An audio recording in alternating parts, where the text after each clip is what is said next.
You're listening to Runescape Weekly for 1/19/27. It's not 2017 anymore, is it? God damn it. I even fixed... You know what? It's staying in. You're listening to Runescape Weekly. It's actually 2018 now. Welcome. I'm your host, MageBit. Over 16 years of RuneScape experience. I've been doing this podcast for almost 9 years. It wouldn't show, though, would it? Joining me today is Parnassius, spelled Parnassius for some reason in the show notes here. I'm not sure why that is. He read it. Yes, got him. DXDLB, not even listed as a co-host. So I'll add that point as well. So, Crap! These got to have myself in. These these notes are obviously well prepared. This show is obviously well prepared. I'm surprised we managed to make it to the recording block today. Like, I think the pre-show. How long did the pre-show go on for today? I don't even know if I can post that pre-show. I'll be honest with you. It got a bit weird. The pre-show. It got all DX. Every time DX is here, we'll blame him. Yeah, we'll blame DX, but like, yeah, it was mostly me coming out of my mouth. That was like an hour long. The pre-show was like an hour long. I mean, I'll probably post it, maybe, just because I feel bad. But, like, yeah, weird stuff was said. But, hey, you know, we're weird. And I don't know. Anyway, moving along, you may notice a new theme song in the background. This is our 2018 theme song. I decided to mix things up. Hopefully, with a new song will come a new season of RuneScape Weekly and new exciting things in RuneScape. Anyway, with that being said, I'm gonna step back into the second seat here to kick off 2018 with a bang. Here's Parnassius, your host quits. Yes, well, yeah, we have a bit of a, it's going to be a fun show, but obviously you can tell by the intro there that it's just been a lot of shooting the shit and having lots of fun. So that's what it's all about. It's casual Friday, literally. Yes, yeah. First show Isn't that back. called No Pants Friday or something? It's too cold here for No Pants Friday, but I'll take Pajama Pants Friday. Yes, but if you are a Patreon member, I'll make sure Mage gets it up there because there was some good stuff in there, and you just keep an open mind. It's all jokes. Yeah, we're just joking. Obviously, it's if you do. Yeah, I'm gonna list this like it doesn't always, but I'll put this is mature themes are discussed on this show. And, yes. Viewer discretion is advised. Yeah, viewer discretion is advised. And this, I'm not trying to hype up the pre-show at all because we're at a record low on Patreon or anything at all. Like, that is not what I'm trying to do here. I'm actually kind of embarrassed of this pre-show. With that being said, you'll be able to check it out at patreon.com/RuneScape. I hate my life. No, in all seriousness, I've been wanting to do a show for a while now. It's like the 19th of the month, and this is, I think, the first show we've done since the 5-hour end of the year review, and that's my fault, and it's my fault alone. I have just been really low energy, really depressed, not feeling very well, and I just want to apologize because the show is suffering because I'm suffering, and in turn, people, are missing out on content that they enjoy. So I'm sorry about that for sure. And the people are suffering as well. Yes. I just want to make sure as many people suffer along with me. That's all. that's just my goal, is to just suck the life out of the room, and I feel as though this show helps me accomplish that.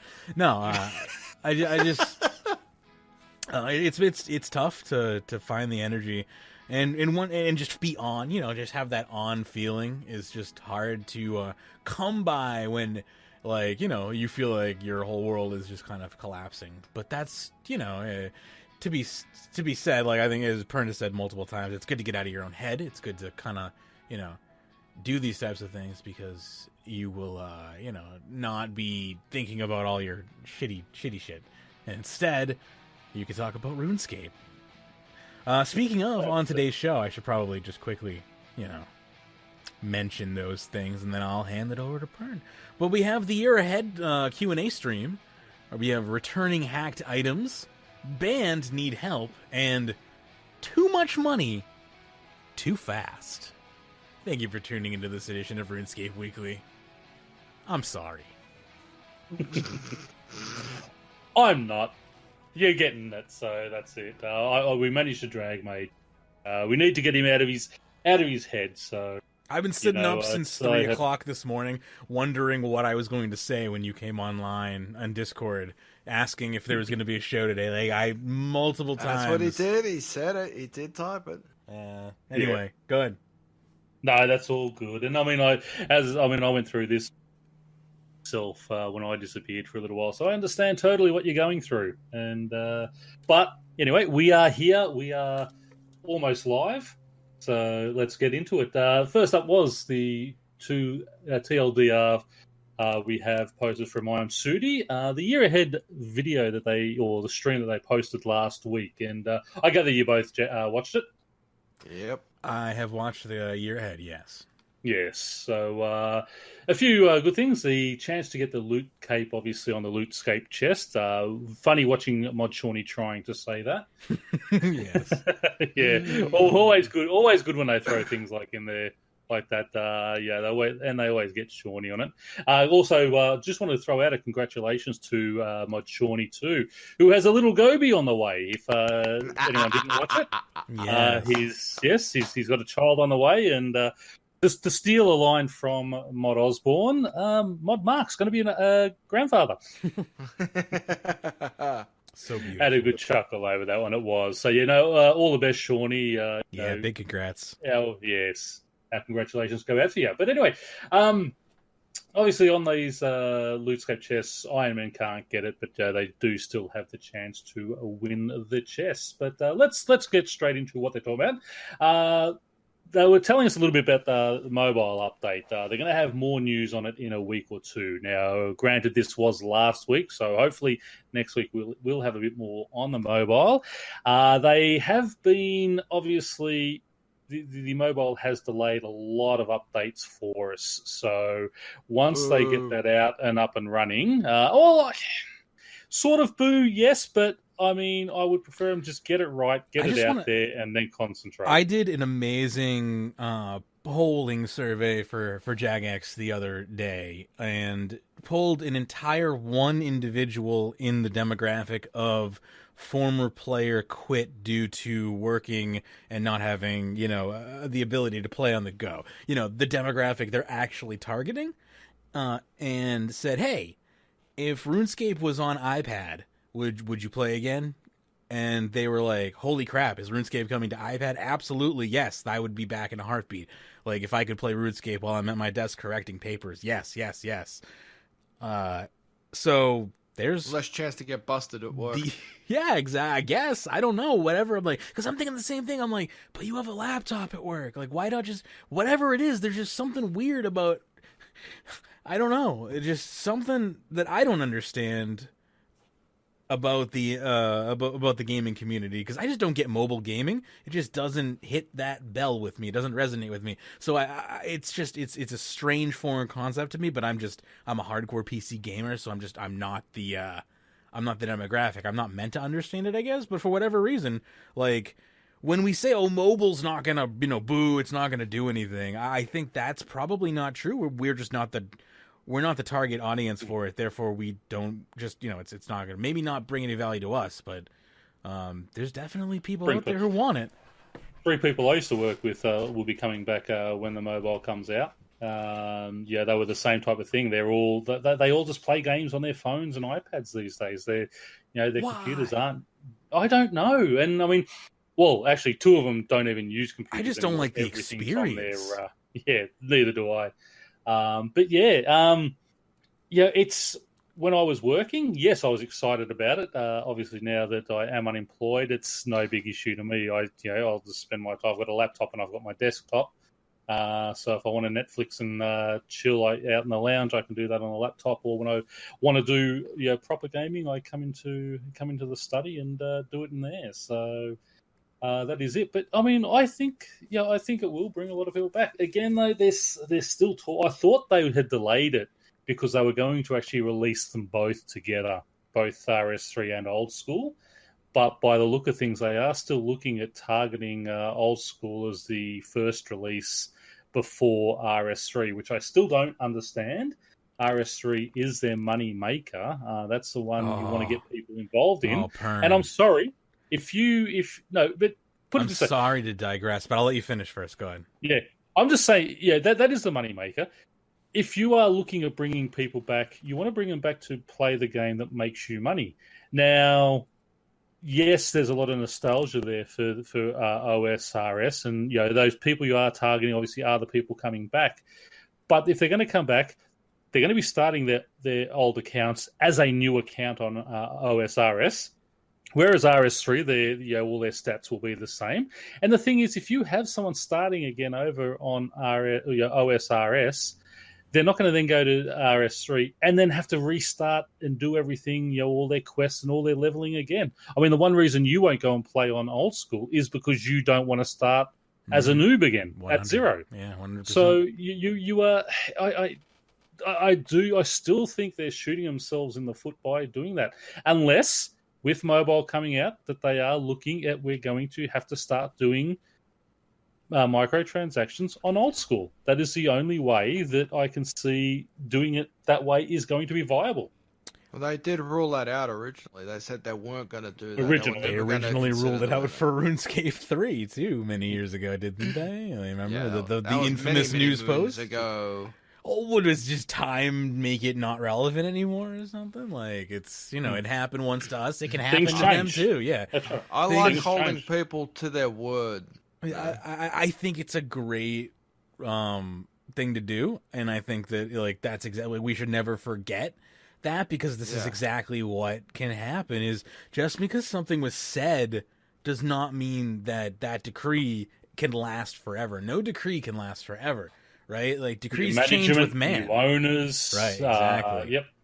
So that's the problem here, is to say with one, reign, that was the case. With the new reign, it's not. And I think it's very important for people like DX to be like, remember though that this was once our decree, because when you come to things like this, it's important to remember where the game came from, and it's also important to remember that things have changed. The timeline has progressed, and the way we do things has shifted. And remembering how they used to be needs to be kept in order for things to progress into the future, because otherwise microtransactions could become wildly, dangerously unchecked if we don't remember the fact that we used to not even have them at all, and that they used to be considered completely abhorrent and game breaking, which, not, surprise, surprise, they are if you play the game competitively on a high score, level, but they've told us, they being the powers that be, that high score is meaningless. So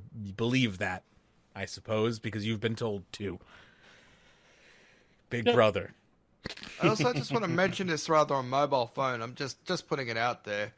I actually got speaking of phones, I actually got an iPhone 7 earlier on this week.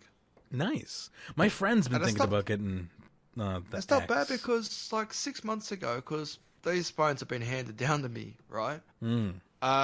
I went from an iPhone, in the last 6 months, I went from an iPhone 5 to an iPhone 6 and now to an iPhone 7. Wow. The past 6 months. So must feel like Christmas every couple months. That's awesome. Oh, bloody oath, man. I had my own iPhone 3 until early last year. Then I took my daughter's iPhone 4 when she upgraded, and now I've got an iPhone 5. Nice. It's a phone. That's all I use them for. Yeah, me too. There might actually be an Apple system update to actually speed up your phones, because Apple admitted they were deliberately slowing down their older machines. Yeah. That's why I don't do software upgrades on them. Yeah, there was a class action lawsuit for that here. That's why my iPhone 3 lasted me 8 years, because I did the first 3 or 4 upgrades, and then when the new ones come out, it's like, okay, well, obviously the software is going to be for that. I'm not upgrading, because it's not going to be optimized to my. I mean, I didn't know they were actually deliberately doing it. I just thought it was something that's not optimized to mine, so that's why I will never do it. I should join that class action, because I got 4 iPhones. Yeah, you should get 4 times the payout. That's how that works, right? Cha-ching. All right, so I have another conspiracy to go along with my Big Brother conspiracy I just pitched to you there a few seconds ago. So, all right, obviously we got more mobile news coming as well, and obviously with the release of mobile, they're pitching to a very different audience, an audience that, of course, loves their in-app purchases. And what's next on the list, Pern? The Treasure Hunter. The Treasure Hunter rework. Segway genius you are. And this is this was something that you discussed, I think, early December. You were saying you were very worried about Jagex and how they were going to sort of cope with all the changes that are coming in. And obviously they're not dumb people. Of course, they would have known this was coming, so they have been working on it. And Mod Osborne has basically confirmed that Treasure Hunter rework is going to be a small change, but they decided to make it bigger and broader and make a much better job of it. So basically, you might get rid of the chest and everything altogether. They're going to look at the keys you get, the loyalty program, and a number of other things that are just looking at the stuff that they give, particularly surrounding Treasure Hunter and daily engagement.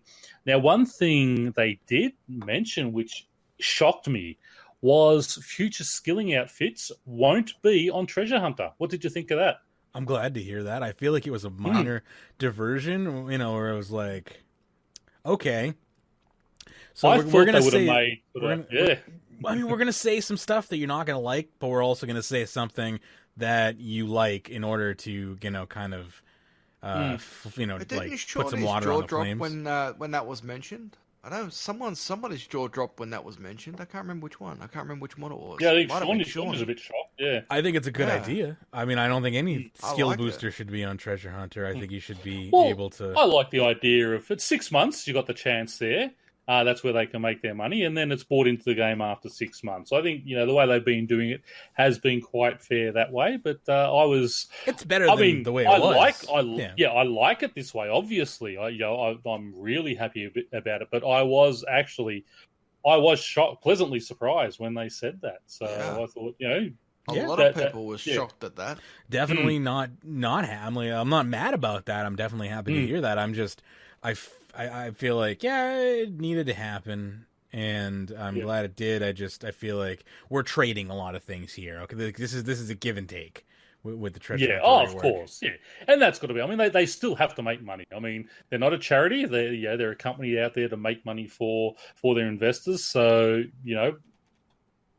they're not going to make that much yen by doing it this way. Oh, for instance, right, like that most recent promotion, the that like Ocean's whatever armor, I forget the name of it. Pure cosmetic. Love it. Yep. 100% love it. I bought it. I didn't buy it with real money though, of course, as they would probably like. But I spent like 50 million in-game gold for that outfit, and I was happy to have it. And I think that's a great price. And unfortunately, that promotion probably did not make Jagex very much money. Spend that much money on it? I bought it day one. I don't want to hear it. I don't want to know what it... Listen, dude, I make like 50 million gold a day on Slayer. I don't care anymore. Moochie. Don't want to hear that it's like 3 million for the whole outfit now. Actually, a bit less than that. I don't want to hear it. I said I'm buying the whole thing now. I bought it day one. Each piece was like 10 million gold, and I was like, "Yeah, this is such a deal. This is great." It was still listed on there. I actually won a piece. I got Batty. I think, and I apologise if it wasn't, but I got given a piece by one of our members out there. I thought, it was nice. Then it was showing up at 4.5 mil, and I thought, well, I'll give you money. But no, don't worry, just take it.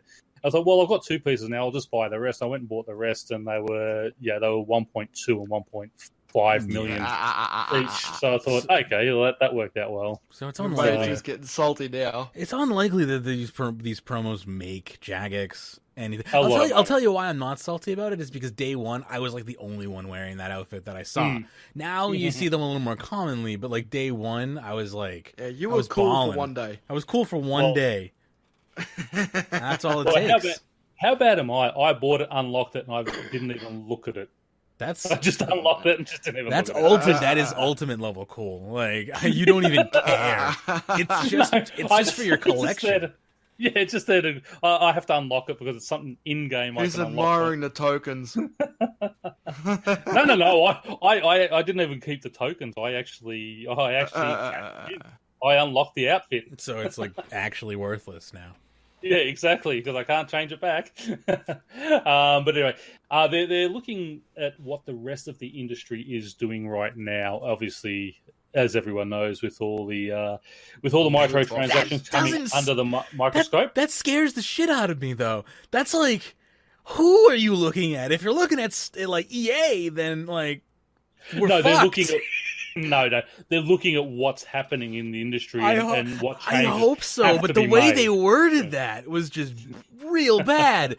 We're looking at what the industry is doing, and we're like, yes, that's what we want to do. Because that's what I read. Be different and still sell loot boxes. The way it's worded, they say like, listen, we see what the industry we're going to follow the industry standard, aka like everything is going to be a microtransaction. Like that's how I read that, and I'm like, please tell me I'm reading that wrong.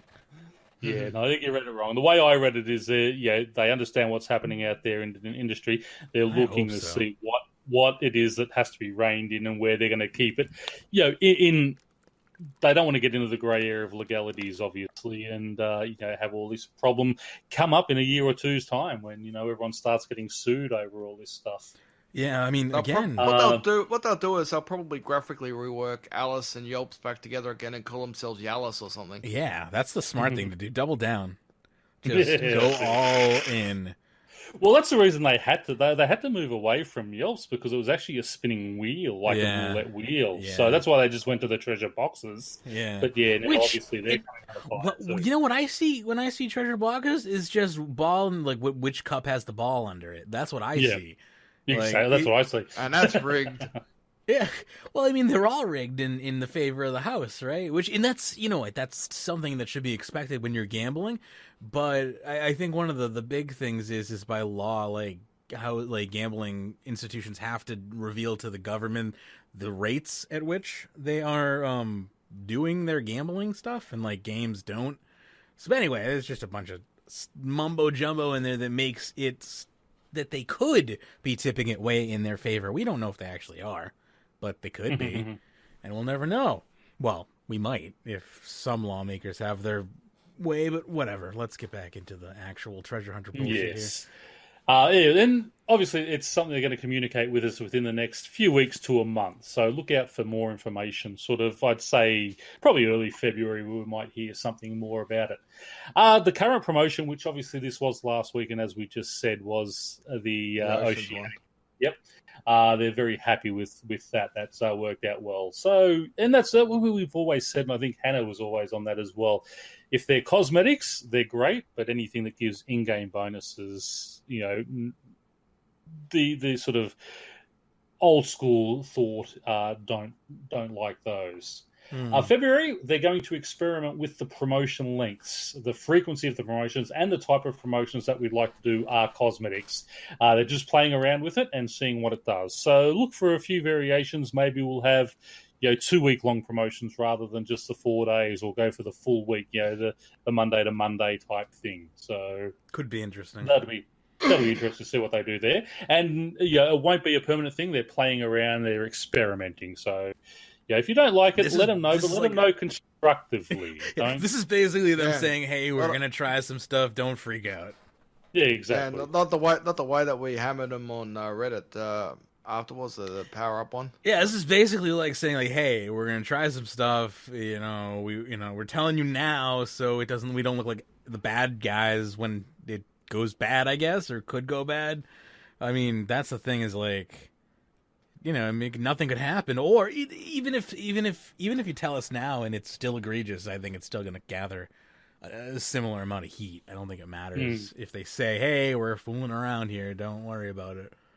Yeah, but if it is egregious, you've got to let them know. You just be constructive and criticism. Say, "Hey, this isn't cool." I don't know if Reddit's possible of being. No, well, Reddit's not, and that's why I call it Red Shit, not Reddit. But if you have red shit, you really should see a doctor. Let's move on. They wanted to do an aura change earlier, but a loyalty rework is now tied with the treasure hunter rework. They won't be selling auras, so don't worry about that. You're not going to have to pay real life money to get auras. What they're thinking about, some smaller changes. They're going to do a breakaway and do it earlier. So look for some changes in the way you can get auras and the loyalty points. And I think Major's idea of daily logins, maybe earning them through through different things that way. Like you get your keys and things like that. So again, activity-based loyalty, I think, makes way more sense. Exactly. Yeah. So maybe that's the type of thing that they're looking at. Then we had a bit of a chat with everyone's favorite mod Raven, the Penguin Space Musical Raids. He still wants to do it, but most likely it won't be a raid. It'll be more like just a little fun quest, or as he called it, a silly quest. I think Mod Deck and Mod Raven were both high when they did this. Well, Raven still wants to get it done. So, but look for it to be done as a quest, but probably more on the. It never got finished. They were on the TAP project. I want them to bring out the music because I loved the music. The music was so funny. I honestly, I only remember bits and pieces of it from the Game Jam, but I remember being like, I wasn't sure if it was real or not, and I can't believe that it is. If it's coming out of if it comes out of Raven's mouth, you can pretty well be sure it's real. He wants to get it in. It's just whether he can or not, whether they'll allow him. That's true. They did bar his killing he's children. Too evil. Yes. I have no problem with if it works well for the storyline, not just gratuitous killing. Of course. But if it works for the storyline, then kill away. Yeah, I don't disagree with that. Speaking not on a term of like Grand Theft Auto, like hilarious violence, but speaking from a terms of a well-told, like epic story. Yeah, I mean, people die. That shit happens. But the way Raven posed it on live stream was hilarious. Yeah. That's it. Well, I mean, we all know that's the humor. Yeah. But anyway, moving on, there was the Berthorpe Game Room rework. The ability to play games from the games room while skilling. Initially, may only be possible for players on the same world to challenge each other. And they've had some big technical hurdles, which pretty much stopped the development of that at the moment. It's a pity because that really looked promising. Do you think anyone would use it? As I was going to say, is there really going to be that much of a core, more than sort of 2 or 3% of the player base who would use it? To tie up that much development time and resources and such to try and do it, if this was 2002, I'd be like, yes. I mean, TAP project. Even if this even wait, a TAP project, that's fine. But this is like this should be a SAP project, Saturday afternoon like pity project. Would not even waste my Thursday on this. SAP project. I love that. Maybe you ought to suggest that to Jag. I think that's going to be the name of this podcast, the SAP project. There you go. Yes. So that's probably on the burner. Next on, I didn't actually catch them talking about this, but God of War's Dungeon General's graphical reworks had a negative feedback that they decided not to release on. Apparently, they got a really bad sort of feedback from the players. So I actually had a look at them. Kriara sort of, I don't know, but the other three I thought were really good. Me too. I would agree with you on that, except I actually think Commander Ziliana looks kind of and the rest look good. So that's funny. So maybe enough people across all of them thought that about one of them, and that was enough to get them all canned. Just because I've spent so much time with Kriara that that's probably my feelings there. But I mean, I'd like to see the God of War's Dungeon reworked, but I don't think it's I honestly think it's just Uncanny Valley for me too on Ziliana. Like it's just because she's too human, and the rest of them are kind of fantasy monsters, and then she's just a little too human, but it's like RuneScape-y, and it just looks weird to me. She drank Red Bull and muted at the same time. She did. Red Bull gives you wings. There you go. So the one DX the LB joke for the first time ever that didn't need to be explained. And you explained it. I did. I did some good explaining of his other jokes in the pre-show, so they did need to be explained.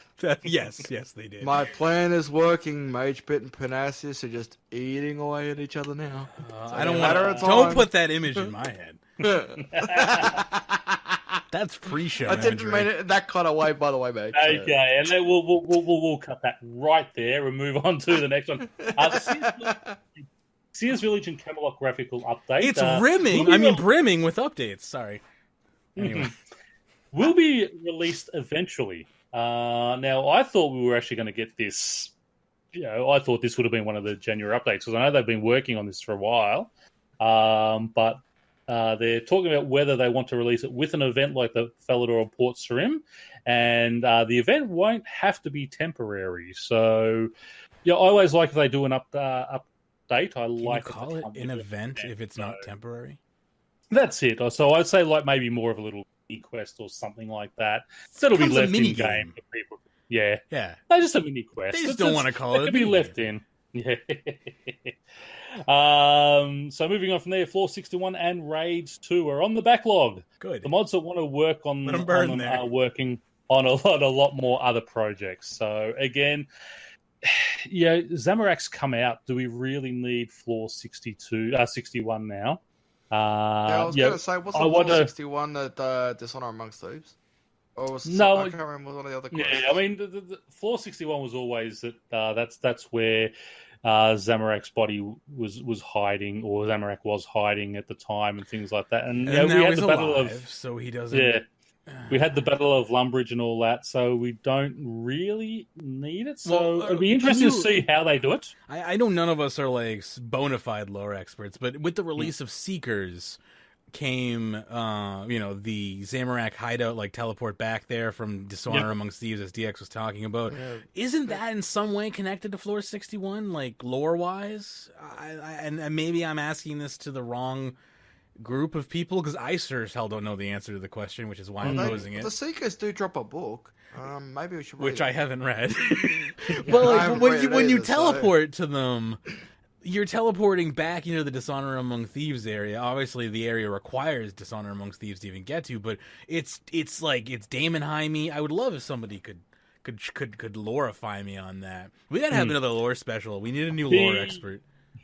The hideout itself isn't Floor 61, but in my mind it is, because that's where he is. The whole idea of Floor 61, you get through your 60 floors of dungeoneering, and in Floor 61, that is where Zamorak was, and we were sort of, we had to.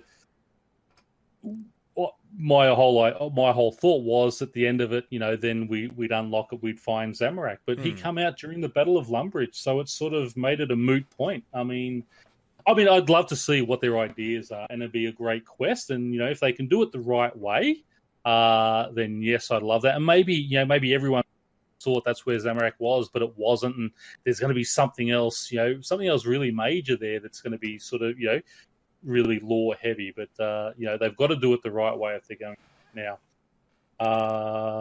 And just one thing, if they do a Floor 61 eventually, what I'd love to see in that is an entwined bone, sort of the fast sniper arcane stream or brawler necklace, where you can combine those sort of power necklaces with the bone crusher. Only after you've completed that Floor 61, you can buy it with your tokens on that would be cool on the dungeoneering store. So high end. Want them to add anything to dungeoneering, but still. Yeah, but I mean, if it's Floor 61, if I don't have a choice, if it's being force fed to me, that's still a good idea. It gives you, if it's a quest, it's a good. I mean, the whole thing about doing quests I love is unique rewards, unlocks that I'm doing this because I'm unlocking this, not because I'm getting 150,000 XP. I think it was Thieves who was telling me the other day that like someday I'll learn to like dungeoneering just through just sheer doing it so much. I mean, I don't mind. I'm actually going back doing every now and then I'm doing a hard mode floor. I'm just going to slowly work my way through hard mode floors, because obviously that's I think that is a trimmed requirement. But it is. Just while I'm working on my 200 mil, I'll just do it via hard mode. So There you go. Get that done. But yeah, so that's basically it. Floor 61 and Raids 2. Raids 2, I mean, yeah, for the PVMers, obviously that is a big thing having that, but sort of it's more group bossing. You know, I think there is enough group bossing in at the moment to keep people satisfied for now. Eventually it'll have to be done, but you know, we don't need to rush it in right now. Moving on from there was the Rusty Chest Step 2. Now, does anyone... I don't quite remember what this was about. The Rusty Chest is an item... Isn't there one Rusty Chest in the Deep Wildy in the Lava Maze? Maybe. Maybe? There is a chest in there. Is that the Muddy Chest? That requires the Muddy chest. I think it is the Muddy Chest. The Rusty Chest is an item found from digging with the spade in the Combat Academy. I'm sorry, the Combat Training Camp, rather. When trying to open it, you get shocked. I don't think that it does anything beyond that yet. Okay. So people are obviously just asking something about it, obviously. Yeah. There's going to be a Step 2, so we'll wait. It's completed, needs to be localized, and they want to release it alongside deep sea fishing. So maybe it's... Yeah, obviously something to do with the deep sea fishing and things there. So not quite sure what all that's about, but we'll wait and see on that one. Not the biggest priority, but a fan of making Quest XP rewards into lamps. Mod Stu is slowly going through them as he can. So for all you people out there who don't want to get your sort of XP on quests, you'll be able to do the quest coming up because they're going to do all those as lamps rather than just straight XP drops. So you can keep all your pures going out there. Why you'd want one these days, I don't know, but that's it. There you go. Yes. Now moving on from there. Mod Osborne was asked a question, what are living games? And he basically explained Jagex has been looking for an identity for itself, the type of games we make and what kind of games we'd like to make, not just now, but in 5 years' time.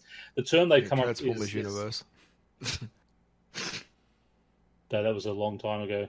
That's not in 5 years' time. And the term they come up with is living games. They want living games to be constantly growing and evolving as you play them. So obviously that's where the term living games comes from. Isn't just that will add content and escalate it over a period of time. They'll have events, keep very much in touch with what the players want with survey work and such. And all their games will share the brand of a living game. So much like what we have. You know how they are able to term their games living games, right? Because they're all dying. RuneScape's dying, Papa. Something can't be alive if it's not dying at the same time. Am I right, people? RuneScape's dying. There you go. It's fine. They finally have admitted that RuneScape is dying by calling it a living game. Damn it's a living, breathing it's right game. In front of you. The truth is there if you can see it, you sheep. Continue. I'm having an Alex Jones moment, sorry. No, that's okay. And then next they moved on to the bank re. Now, as we saw in the... if anyone watched the behind the scenes video that they had,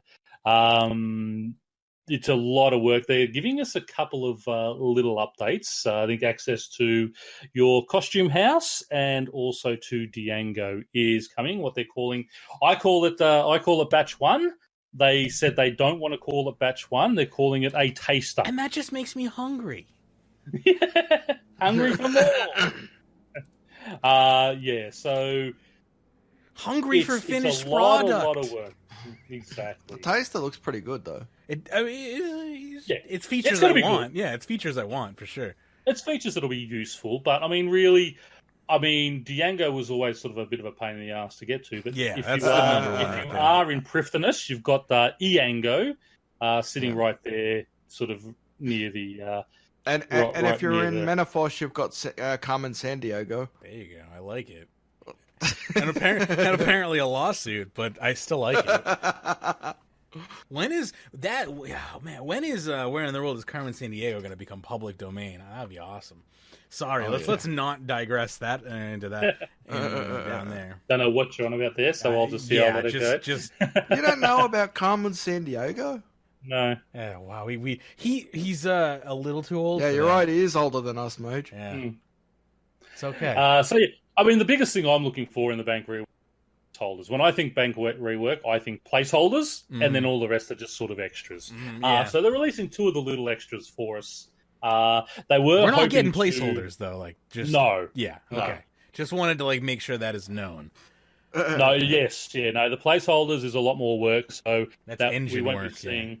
Yeah. They basically admitted unfortunately- they don't have the functions in their own code that would be able to handle that. So that was interesting. Yep. Yeah. Actually, one thing. Sorry, just to digress a little bit. One thing I did find sort of.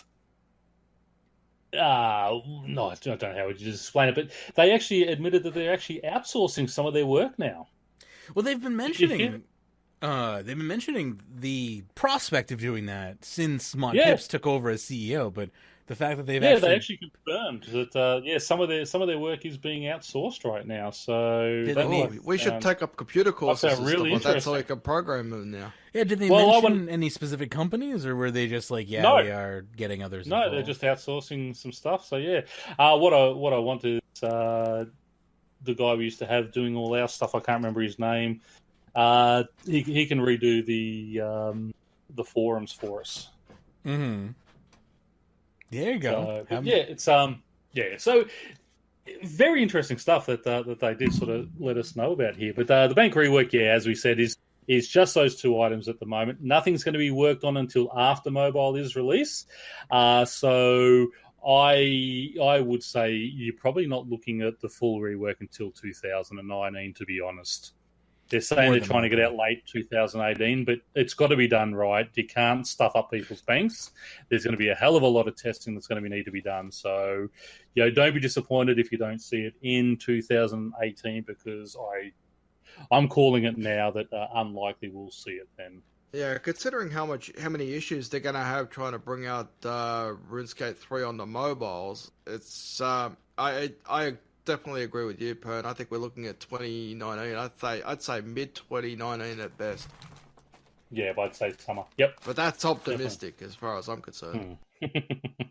Well, that's it. And take as long as they like it done, because I want it done right. I don't want to suddenly lose all my stuff in my bank, or unless I want to put party hats in my bank. I don't want. Wouldn't that be stupid if they get close to the end of 2018 and they're no close to releasing a RuneScape 3 on mobile as a release? Man, wouldn't that be a kick in the teeth for the people that we wanted, like the bank rework and mining and smithing properly, Well, mining and smithing, I think we're going to be getting the beta in February, though. Yes, we're getting it in a couple of weeks. Yep. Okay, moving on. Another Ninja survey. People asking, when are we getting another one? Too much longer. But until all the fixes from the first one are done, they're not going to sort of bring out a new one. We want the survey system used by other teams as well, and should be polling a lot of things for the minigame hub. Now, the minigame hub was another thing they talked about, where basically rather than running to sort of little sections, different sections of the world, they're all going to be in one spot. And they will look at sort of removing some of those mini games that are there. So it's not going to mobilizing armies. It's not going to help attendance whatsoever. Mobilizing armies doesn't work for an NXT client. You know that? Yes. Neither does Heist correctly. Yeah. I remember the biggest flaw when I first played Heist on NXT. I was like, hey, I managed to spot all these characters without even trying. Yeah, it just didn't work. It was sad. I love that's actually a fun minigame. Heist was a good minigame, but it's just hard to get enough people. It was really hard. Well, the thing about it is that when Heist came out for the first month, you could play the game like the way it was meant to be played. It was really fun. Yeah. Then after that came Fast Heist, which was actually I came across the first bug in Heist, and it wasn't an NXT client. That was when I managed to get myself swimming outside of the water. How'd you did you use the ladder glitch, or how'd you do that? I think it might have been the ladder glitch or something. Right? No, I think it might have been. But anyway, I got caught in the water, and for some reason, when I spawned after I got caught, I was already swimming for some reason. I was swimming on the grass in the water. Oh, you remember that, mate? Because we did that live stream one time. Yeah, those were the days. There's actually still, like it actually ever goes still anywhere. There somewhere on your YouTube. Yeah, it turns out YouTube content doesn't expire, or it's still there. There's old footage of content from 2011 back there. Yeah, that's back from when like Shadow was on the show back in the day. Yeah, when I recorded in Fraps, and it's like gorgeous to 1080p, but every file was like 80 gigs. Shadow would be laughing now, wouldn't he? Because wasn't he what? You broke up there. Oh, sorry, Shadow. Wasn't he into all the Bitcoin and all that back then? Oh yeah, he's got tons of Bitcoin. Yeah. Yeah, so I was gonna say he'd be probably be a millionaire now. Yeah, that's it. Didn't Bitcoin crash the other day? Now. Yeah, because I remember back in the day. People were telling me to buy. It was like it was like $40 or $50. I'm going, I'm not going to spend that sort of money on that. That's ridiculous. Now I sort of wish. Mm-hmm. But anyway, although it has been coming down a bit lately, so you're still not down to that amount. I'd say I still would have. I still would have made a fortune. Anyway, next question up was on the character model rework. They're making a number of improvements to the tools and the way they're making models before they get to the point of doing character graphical remodeling. It's definitely something they want to do, but the first step they've got to take is move away from the archaic animation systems. And I think this was at the point where they were talking about outsourcing a lot of stuff. Yeah, so they're redoing a lot of things. So look for some really good updates sort of in the future. Obviously, these aren't all things that are going to come in 2 weeks' time, but it's a long haul. But there's a lot of promising stuff that they're sort of talking about on all this type of stuff. So yeah. Anything else on the character reworks? Do them someday, please. Yeah, I get why they're not doing them. We should all wear the green balls. We should all wear those green balls and just track our motions and stuff. Oh, you want to put on like one of those full suits? Yes, that'd be amazing. I'm waiting for the day that I'm just in the game. I don't want to be in this world. I want to be in RuneScape forever. So virtual reality. Yeah, I'm just waiting to plug goggles on and away you go. VRscape. It's got to happen someday. The next question that come up was about the Reaper title being removed from the completionist cape. Someone asked, will it be done before Solak? They're not going to delay Solak until after the comp rework, so no, Solak will be out before then. The comp rework will entail things that they can't rush and things that should be polled properly. So it's not just a matter of just taking one title out. Obviously, they're redoing a lot of different things on the comp cape. So I think it's interesting that they're calling it a comp rework now. Comp rework? Yeah, that's like new to me. I feel like it's taking on kind of its own project title now. I think because a lot of people sort of once they started talking about this, and then there was all the complaints about sort of the Castle Wars thing and such, which you can understand. I mean, you sit there, you got to play or get 5,000 tickets in Castle Wars. You're not playing the game. You're sitting there AFKing.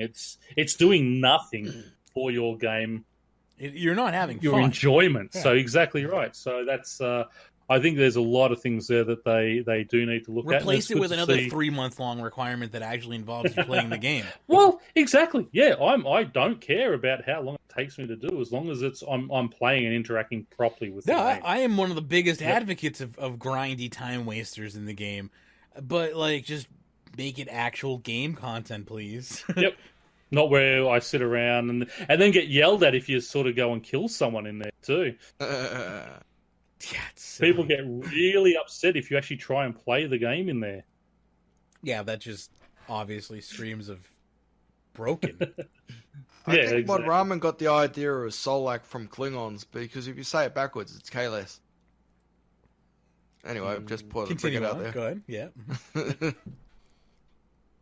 See, another joke that needs to be explained. And why maybe I'm just too dumb. Maybe I'm not geeky enough. No, I didn't even understand that one, so I just let it. That's why the ones I don't understand, I just let them go. All right, let them through to the deep. I don't know, because I don't think Mage will understand that term, let it through to the keeper. I'm not sure he does, because I think it's a cricket term, isn't it? Yeah, yeah. I don't. Yeah, you're correct. Yeah, I did not get let it that. through. Let it through to the catcher then. Baseball Fair. term, perhaps. Perhaps. Yeah. Why has Pet Park been forgotten? You don't want to let it through told? the catcher if you're the batter. Sorry. Go ahead. It's not necessarily forgotten, but it's really low on the list. There hasn't been a great deal of enthusiasm. That sort of surprised me. Turn our mobilising army and turn it into the Pet Park. Support. No. Mobilising armies area is being put aside for our player-owned farm. Oh, that's right. Oh, so don't touch it for anything else. That's where my player-owned farm is going. That would be nice. It's got the right environment for a nice. That's it. Protected by ogres. Yeah. It actually it shocked me that there was not a great deal of enthusiasm with the way people love their pets in this game. And, it's become Petscape. We need a pet for everything that's coming out. That they say there wasn't a great deal of enthusiasm. I'm a huge fan of Petscape. Go ahead. Speaking of pets, I got the Cresbot earlier on today, actually. Yes, and I got the Penumbra. For people who don't know what the Penumbra is, it's where you have to get the 3 drops from the shadow creatures up at the Amlod district there. So managed to get all those and put the pet together. But yeah, so that was basically it in that little fast talk. Then they moved on to the poll results. What were your favourite updates of the year? They were surprised that Menaphos come in as the number 1 update.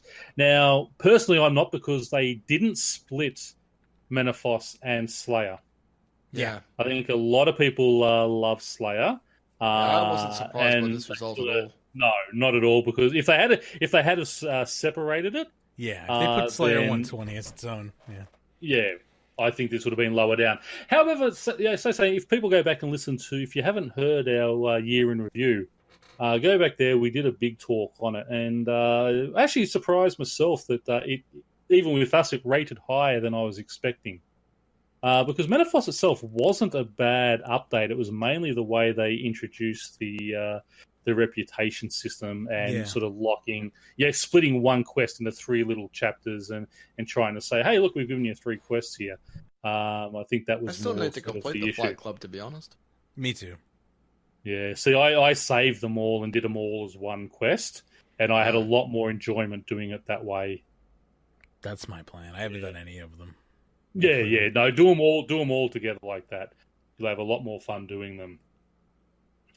So it basically in Menaphos 1 with 17% skill cape perks. That shocked me. That was number 2. Yeah, that update was like, I thought it was complained about. Good. Yeah, like it was like, they're not as good as old school. Yeah, it had 3 or 4 good perks in there, but overall, I thought it was actually underwhelming. I think there were plenty better updates than that one for sure. Yeah, so that coming in at number 2 really surprised me. Have a look. The Magister came in last with 0%. So did Skill Champas. Yeah, a few updates. And the Lost Grove did not. The Lost Grove came in with 0%, despite the fact that it actually has a grab. Yeah, they would have rounded down. So, Soul Reaper too. That's also there on Duck Eggs. But I mean the luck rework. As I said, I like the luck rework. I think it was they released it at the wrong time, letting was that a Timbo project? Go on holidays. Timbo, yeah. Timbo went on holidays the day it was released, basically, so they couldn't do any of the fixes for 2 weeks till he got back. Shattered Worlds at 0. Stackable urns. And the new types of urns, that actually got 6% as well. So I thought that was quite good. Combat pets, obviously, Petscape, everyone loves their pets at 10%. So there were some interesting results there. They were interesting to know with Menaphos coming in as number 1. They're interesting to know what specifically was the player's favorite, because obviously being expansion, there was a lot in there. And as we said, they had the Sophanum Slayer dungeon, Slayer to 120, sort of new sites and such. So look at maybe they'll ask us a bit more about that in the future. What updates have you enjoyed this year? If we take out Menopause, the rest of the top 6 aren't content that you play through, but rather content that enriches gameplay that you've already got. So although it's a little damning to content that you actively play through, it shows that we don't always have to drag you away from your usual gameplay. And also it's worth noting that they're either passion projects or initiated by players, these quality of life things. So Memorial to Guthix got the 4%. Again, Skill Cape perks coming at 10%. Luck rework at 9%. Menopause at 9%. Stackable earns coming at 7%. And again, combat pets at 8%. So that's what they're talking about. Sort of Memorial to Guthix was content you played, but all the rest there sort of pretty much were just quality of life updates. What was your favourite out of that list? Out of the list here presented in front of me, I definitely voted Memorial to Guthix. I definitely. Looking through, I'm just looking through the list here because, the achievements was really good, but again, it was all right. To me, it was too focused on combat. So yeah, it needs a lot of skilling. Hopefully, as they do a rework on it in the future, and obviously, you've got to sort of say, combat is probably the easiest one to do because there is big so fan many. Of Convention Batch 2, by the way. Yeah, that's another one I just. Yes. I'm looking through this list. That surprised me that was so low. Yeah, at only 6%. I thought that would have come in sort of pretty much at the top. I certainly would have thought Convention Batch 2 would have beaten combat pets. People love pets. Yes, love pets, and I love pets too. I love pets, but I mean, my favorite updates of the year were the luck rework, the invention hammer and tinderbox. That was a clever idea, and the invention batch 2. All good updates. Yeah, I really enjoyed the luck rework as well, although it broke the game for a little while. But shit happens. Invention Batch 2 was funny, except for when it was launched, they forgot to carry the 1, and the main area thing that you had to build, you couldn't build it because they didn't friggin' put it in right. Oh, Jagex. Do you remember that? I don't, but no. I waited for a day or two to do everything. But it totally sounds like something that would happen. It was something that happened. But yeah, I mean, if we look back, sort of looking backwards, I think the year wasn't as bad as we sort of felt all the way through when you look at the year encompassed, rather than just those little things that were really bad things that frustrated everyone. But overall, it was. I mean, it wasn't a great year, but it wasn't as bad as sort of we all sort of felt as we were going through. Anyway, moving on. Which of these do you feel should be our priority in 2018? Weirdly, we've stopped making a rock or a tree or like a farming patch and things like that. We feature creep a lot of our content, which is quite large, and really we can inject stuff that changes up the routine in 2018 when we're really going to try putting it in. So I'm assuming that is a quote from one of the mods who was sitting on the couch. That looks like an Osborne quote, if you ask me. Actually, I don't think it was Osborne. I think it was the that young guy who was sitting beside him. Fair. But there's wasn't Ramen, creature creeping. So rather than just doing Ramen. Rather than just doing a rock or a tree or anything, they're doing sort of a lot more in their updates. They haven't been doing enough quests. Yes. Sorry, clap Skilling that. content wasn't that one. One thing we've been speaking to players is about a change from really large developing consuming quests to smaller personal storytelling quests. Lore rewards seem to be something people are interested in. And yes, that's what we were saying. We don't need every quest to be Grandmaster 4-hour style quests. 1 or 2 of those a year is great, but just a little fun sort of story developing type quests is what we need. And 6 to 8 a year, I think, is where we should be targeting. Yeah, that's a good number. So yeah. Including Pieces of Hate, they're looking at a minimum of 6 quests this year. When they did the survey, 6 was a sweet spot. 6, every second month. I would prefer probably 8, so sort of every 6 to 7 weeks. But we'll see what happens there. Now, with their priorities of 2018, everyone ticked. Skilling content come in at number 1. Quests come in at number 2. Skill reworks. Skilling content at 10, skilling reworks at 9% come in second, and quests come in third with 8. So fully just... Yeah, so I think we've had sort of 5 years of constant PVM style updates. So I think now we are hungry for skilling. Exactly, and I think that's it. And I mean, you'll get your occasional boss and things still coming out, but I think now we are going to start seeing that Slayer update we just got was great. I loved it.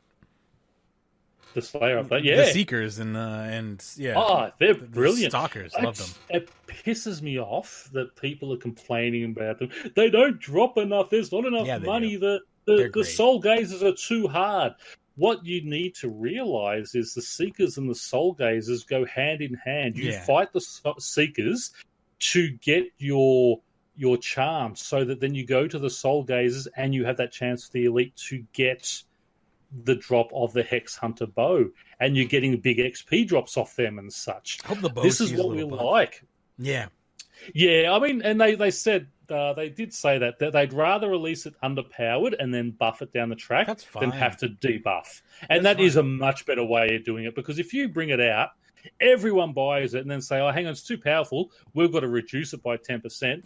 People have spent bank on it. People are going to be upset. Yeah, no, that's completely understandable. I hope that they do give it a minor buff, because it doesn't need a huge buff. It just needs a little better in certain scenarios. Then And that's it. I mean, because people are going on, it's not doing what it's supposed to do. I actually watched, there was a good video online. I can't remember the guy who did a test on them all. And in certain circumstances, it is better than T92 equipment. The only problem is you have to have the correct necklace, the correct ring, the correct gear, and all those boosts on to get it to that point. What I would have loved to have seen in something like this is you get your Hex Hunter bow, and you know how you've got things like your Dragonbane ammo and such. Something that they could have done with that Soul Gazer ammo is catch a soul. So I can go and catch a Dark Beast soul. So you catch the soul of a magic creature that it is going to be strong against, imbue those arrows with the soul, or imbue the bow itself, augment the bow with that soul. So it gives you, it is the best weapon against that creature. You're attuning to a specific creature. Rather than, so then, it's a niche weapon. It's not really going to destroy the top tier weapons. But if I'm doing a lot of Dark Beasts and such, I'm going to do that, and that is going to be my weapon, because bang, it's going to just rip through them. It gives longevity to those tier 80 weapons and allows you to bring out more in that type of thing. So, imbuing, I mean, they started it right with Dragonbane bolts, but still, if you go down there, Dragonbane bolt ascensions are still going to be better. You should be imbuing them where those bolts are the best against that particular creature. But if I'm going boss fighting, then by far my ascensions are the way to go. You're not going to be taking an imbued weapon or an imbued item like that. But that's what I think they should be looking at doing in that regard. Yeah, I am in the same camp. I don't have really anything to add there, because I 100% agree with what you're saying. And it gives life to those. And especially with the mining and smithing update. I mean, can you imagine, how when you go in hard mode God Wars dungeons, you get that soul rock draw, soul stone drop. Yeah. That you somehow charge up. And I've got one, and I don't know how it works, because every time I try and charge it up, it just doesn't work. It just takes half of them out and such. What if, how they were talking about in the mining smithing update, they wanted they want sort of an overload style item. Why not have an essence that is dropped by these bosses that you can imbue into? You smith an ingot. So at level 97, you can, using the highest tier, or you make an ingot of Saradoma, or an ingot of Zamorak, where you get this essence, you imbue it, it gives you can load it up with 200 kills. So much like when you go down to God of War's Dungeon 2, where you can have 200 kills sort of stored, and then just go in any time, and it just burns up your 40 or 20 if you've maxed it all. And just imbue this ingot with 200 souls. So if you want to go on bank, you come back. You don't have to worry about killing another 40. You just take this in there. It burns 40 of the souls that you've imbued in it from this essence. Which bosses would that work at? Well, at the moment, you God of War's Dungeon 1 boss. You've got to do 40 kills. Yeah, isn't that? But like their current Soulstone does that, doesn't it? I mean, the Soulstone, but you've got to load. You've got to off the hard mode version. Yeah, and be loading it with Kree's soul with hard mode kills. It's in hard mode. Yeah, so this is just for something that can be done in the normal one. Okay, interesting. But yeah, I mean, just little things like that. That's what I sort of want them to be sort of looking at. But anyway, let's move on. Favorite quality of life update of the year. So if we go and have a quick look at those, skilling outfits. The skilling outfits updates in game. So obviously introducing those skilling outfits in game comes out as number 1. Revolution number 2. Yep. And the Revolution Plus, which was hell yeah, got Mage back in, and then the buff and debuff bar update, which I think was a Shawnee. It was definitely a Shawnee project. So, again, well done, Shawnee. There, that coming at number 3. Revo Plus was a game changer, literally a game changer for me. Yeah, it literally changed the way I play the game. Yeah, in a good way. Got you. Yeah, and it got you into PVM, which is great. Yeah, I agree. Yep. Into Slayer, which you're actually enjoying, and now you understand Slayer is my favorite skill. Yeah, I get it. I like it's fun, and I also understand why it is a skill. More so than PVM. There's a difference between Slayer and PVM, and I can see that much more clear now. As far as Slayer is just you're just kind of mostly just kind of with your character as you're just sweeping through these mobs. It has a much more skill feel than okay. I get it. I'm not gonna ramble about it, but I've said some stuff over the years. Anyway. Now this is where all the interesting stuff comes up. New elite skilling outfits will not be released through promos, so you will be getting those earnable in game right from day 1 now. So not that there's many of them left to do, but still, they will be coming in through gameplay. Instead, they want to think about projects which will release the skilling outfits as a reward. The remaining Treasure Hunter released outfits will eventually make it into the game. On the 29th of January, the Skilling Head add-ons and Elite Divination outfit will be introduced. So the Elite Divination is just by collecting your Divination wisps down there, you'll earn the fragments there. And the head add-ons are going to be introduced the same way. So anything that has a head add-on, so obviously with that Elite Divination outfit, you'll be able to also get extra fragments and do the head add-on, which gives you 3 free Chronicles a day and allows 5 teleports, I think it is. So little things like that little extras that are nice coming in. Anything else you guys want to add on those? Nah, I'm good. Have we still got DX, or has he disappeared? Yeah, I'm still here. Oh, you're still there? Okay. I was commentating. I've been commentating. Okay, did you hear me talking 5 minutes ago? Yeah, but you haven't said anything in 5 minutes. It's unlike you. Yeah, right. It's unlike me. It's like 10 minutes and you haven't heard anything from me, then it's a problem, because the chances are I would have already fallen asleep. What are your favourite Ninja updates of the year? Number 1 was the luck improvement notification messages. Now, just one thing about that luck improvement. The notification, if you wear your ring, you go to things like your player-owned aquarium, and you open up your fish, the chest down in the area there where you get your free elite clue. It says, and it tells you what you've got.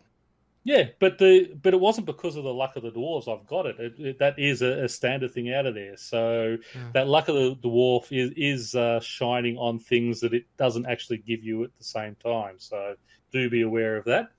And my favourite update in these Ninja fixes, the addition of a permanent gold accumulator coming at number 2 with 7%. Perm gold accumulator is great, yeah. Yeah, I love that. Then we had things like the ability, quick teleport and dungeoneering, the currency pouch user interface. I like that one. Yeah. The removal of the Chaos Tunnels elite scan clue. I hated that. I don't know what's the matter with you 6% people, man. Fair dinkum. There's no I real didn't reason to go mind. into the Chaos Tunnels anymore now. That's it. I mean, I didn't mind that. Like, the Chaos Tunnels. It became a running joke on my stream, so it was like not as bad as it used to be. Yeah. But yeah, I didn't like them, but like, yeah, again, it became kind of like, oh, it's the Chaos Tunnels. Yeah, so there's a few good updates in there that they brought out. I like the Slayer count extended information. That was a good update. Yes. Yeah, now that it closes properly when I have it closed, yeah, I was every time I change interface, it'd just pop open, and I'd have to close it each time because it goes over other things. But they fixed that, so yeah, I don't know. Also, the fairy ring to the Karazai jungle, that was a good one. That was a very good update. For people like me, yeah. Again, would have been good as a quest reward rather than just thrown in there, but anyway. That. What's that quest that requires the Karaz jungle? Tribal Totem or something? Yeah. Tribal Trouble, I think it was. Or Totems, yeah, all those type of things. But yeah, did those literally in Runescape Classic? I don't remember. Yeah. But yeah, what was your favourite event of the year? Now, Christmas event come out as number 1, which obviously, being that it was sort of this poll was while that was on, that's not surprising. Yeah. Number 2, I voted for the Christmas event, and I didn't even do the Christmas event, so it's definitely biased. Yeah, number 2, Balthazar's Big Raffle. Yeah, people love all those idiots shit. who voted for Dimension of the Damned. How many people? Some people liked it. Yeah, just because I think reasonably people 3%. like it. Yeah, there's some people who did get enjoyment. I mean, look at the some at the people top, eat black licorice, DX. Yeah. Like, hey, I love black licorice. See, I told you. I don't like black licorice, to be honest. I hate that. Most sane people don't. To be honest, I actually didn't like the Genome Project because only Jagex could get their jollies of killing Rudolph. I loved it. I thought it was good. I got a little fiery Rudolph pelt now. I reckon that was definitely a Raven call because only he could be that evil. Rudolph the red-soaked reindeer. Rudolph the red-smoked reindeer. Tribute to Guthix coming at 8%. The Spring Fair at 10%. Countdown to Menaphos, that also had 12%. That sort of surprised me there as well. The Halloween Ghost Story. See, I thought that would have polled higher at 8%. I thought that was quite good. Notice the beach didn't even get in here? Yeah. Yeah, interesting. November Fest, 6%, and Spring Fair at 10%. So people obviously, towards the end, just got sick of those type of things. Time to rework the beach. Yeah. Was it hashtag make beach great again? What about that building the beach thing? That was a shocker. The Sanodos were just absolutely shit house. I didn't do any of those. There was a bypass. There was a bypass in there because they didn't remove the Spring Fair tokens from your currency pouch. If you collected the sand, you were able to activate the Spring Fair tokens. And you were able to teleport to the north spot without losing the sand. Huh. So you could basically get a better XP per hour. Yeah. Oh, Jagex. Yeah, and only DXCLB was the one who found it. Mm-hmm. That's actually pretty clever. I like that. Yes. She should have included that in our like hot tips and exploits section that we don't have. We could have if you find more cool shit like that. Donate at Patreon. Anyway, continue.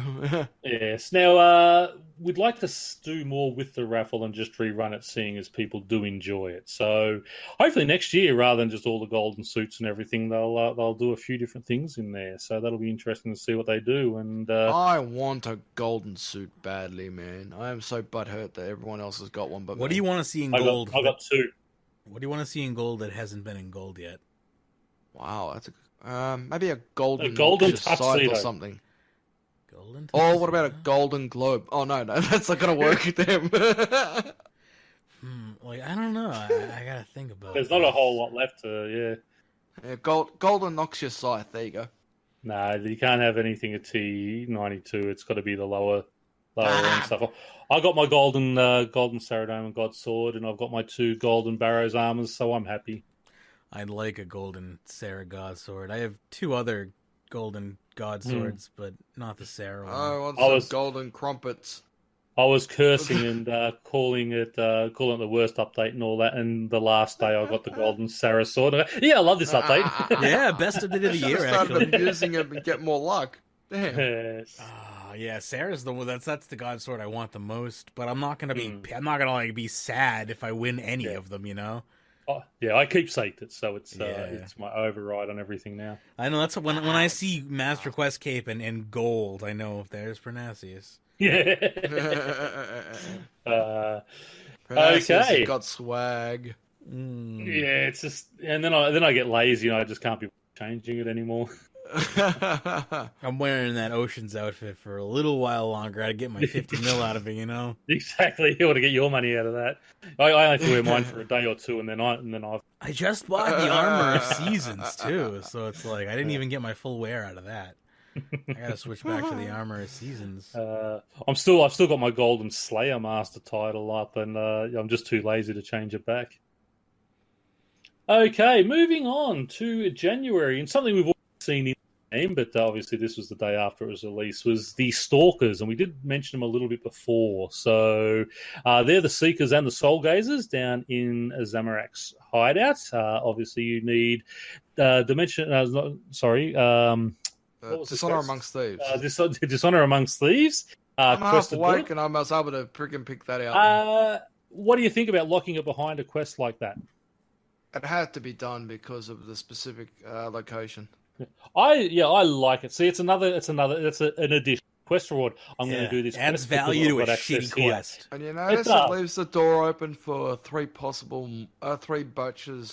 more batches of Slayer monsters because of where it's located. Yep. And that's it. And that's what we can have other, and they can bring other dungeoneering creatures out as Slayer monsters. So this is great. This is the type of updates we want to see. Blink as Slayer monster, please. Blink as Slayer monster. Do that. That'll be straight on my block list. Unblockable tasks. New feature coming in 2018. It probably cost him 1,000 Slayer points to block it. I'd just slay forever and just I'd do 1,000,000 Slayer points and spend that. I think people would gladly spend 5,000 Slayer points to block that task. 1,000 Slayer points is dust in the wind to me. They're looking to see how it turns out. They don't want to have any knee-jerk reactions to what's been said. One of the examples was overcrowding. Now, I don't understand complaints about overcrowding on day one. I don't even in the how first many worlds have you got to play the bloody thing in? Well, not only that, everyone wants to do it. I mean, of course it's going to be overcrowded because every man and his dog who's able to get down there went down there. I waited. I did. You know what? I didn't, man. I waited till I got that as a Slayer task and I went down there.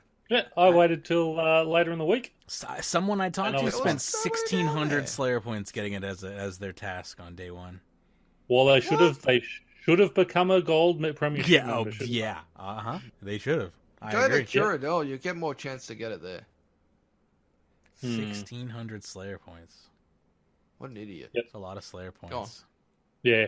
No, really great update. I love that. And I love that there's not a whole lot of drops that's going to ruin skilling. This is the beginning of that. We're seeing that symbiosis between the two skills again, between sort of PVM and skilling again. So really love what they did down here. Really love it. I think the Seekers is probably the best Slayer task to go for when you get that task because the Soul Gazer is, I don't think the drops are worth it for the Soul Gazer. Well, as we said before, it's the symbiosis. You're doing the Seekers to it depends whether you want XP or if you want GP, and that's what they did in Lost Grove, and that's what they've done here. The Soul Gazers are great for the XP. The Seekers are great for the GP. Now, the beauty about doing that is with the Seekers, you get your charms. Each charm gives you 10 kills up at the Soul Gazers. In the portal. Chance That's to, at the portal, isn't it? At the portal, the chance to get to spawn an elite Soul Gazer. And I was getting an elite when I did it, an elite Soul Gazer every 5 minutes. Hella hard to kill. That's how I feel about my elite eddies. Like every freaking 5 minutes. But really, really good, and I really loved what they did here. They tied it all in together well. I think they've got it right. The only thing, as we said before, they could perhaps look at something with the bow. They just maybe need some improvements there, but other than that, really, really good. I have a confession. About 2 minutes ago in the show, I said that I waited. I didn't finish that sentence. What I should have said was I waited for Thebes to fill his player-owned dungeon with a room and then used his player-owned dungeon for my own private training needs. I gotta be honest. Anyway, there we go. Conscience cleared. Can I give a shout-out to Thebes? Yeah. He was on earlier. Both of us have been sort of hunting the champion scrolls. I've only got one left. So he's been hunting the hill giants. He had over 27,000 kills. I got 5 scrolls in the time he'd been hunting those. He got the drop, and I was congratulating him. He had someone, he was doing it AFK at work, and someone had walked in. He didn't see the scroll drop. His legendary pet didn't pick it up, and it disappeared on him.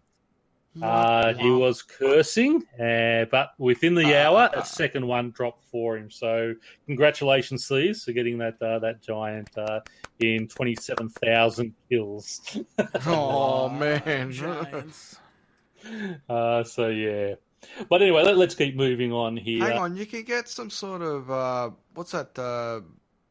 They are useless. Champion scroll enhancers, they are useless. Yeah, I was going to say they don't do a thing. So they don't do it good. That sucks. All right. I used them when I was doing my zombies, and I thought, bugger, this has taken too long. My hobgoblins. I did 25 hours plus at hobgoblins. I use 14 enhancers, and you get a thing. More enhancers. You knew where I was going. You knew where I was going with that. So yeah. So, sorry? No, go ahead. No, you're okay. I was making a lame enhancer joke, that's all. They were trying something done a long time where a really good niche item is through Slayer with high rarity.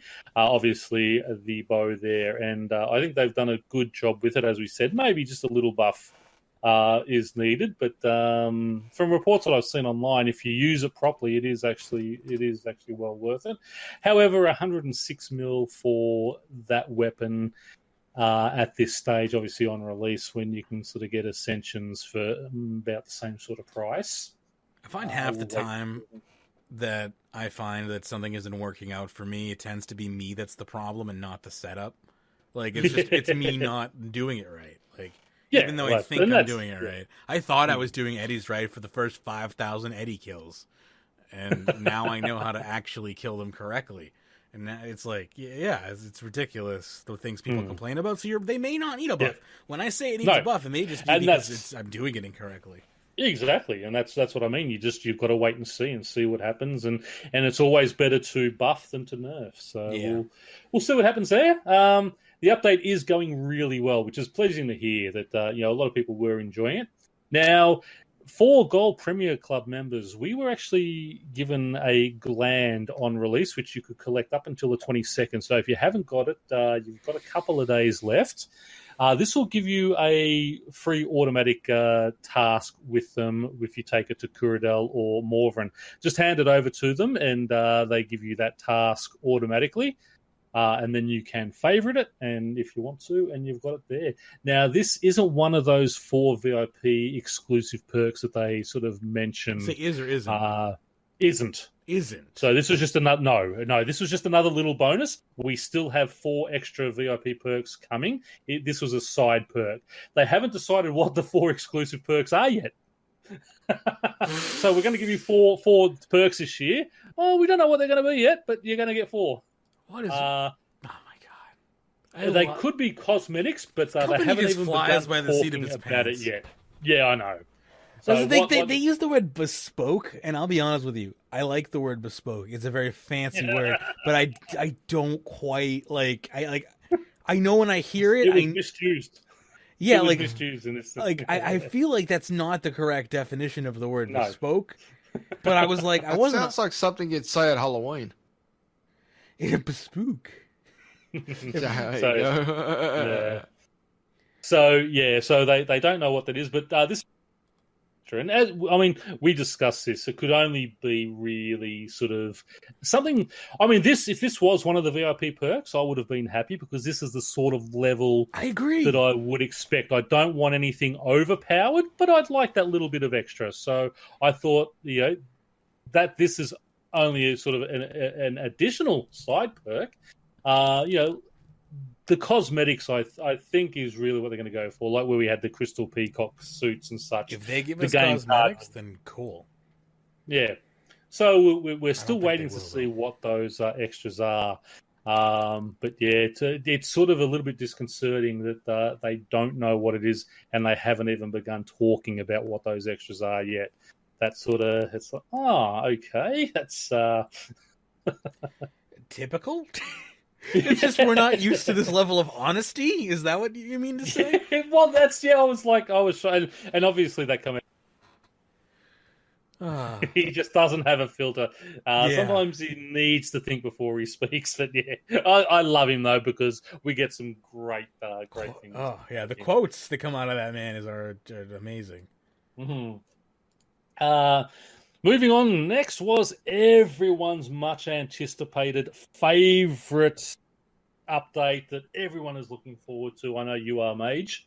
Sliske's endgame replayability. I can't get enough of that maze. You know me. That's it. I've been waiting. I've been training up characters just to the point to play Sliske's endgame for the past year because I couldn't wait. The original quest was made with the alternative paths, etc. But because of technical limitations at the time, they couldn't release it with the quest. The quest replayability isn't worth it for most quests and would be better to do alongside reworks. I'll have to say, though, there was a bug when this came out that, because of the maze, there was issues with the maze on launch, that if you took, or you were basically forced to take too much time due to problems with the game, that you got Armadillo no matter what. Yes. So I'm one of those. Did. Yeah. I'm in that camp. But basically, if you did the quest in the first week, you got Armadillo. So this is an opportunity to set the lore correctly for your own character, I guess. But beyond that, I couldn't give a shit less, I guess. I think this was the last quest I did on release because I thought, I'm just waiting now, giving them a few days to iron out the bugs because of that. Yeah.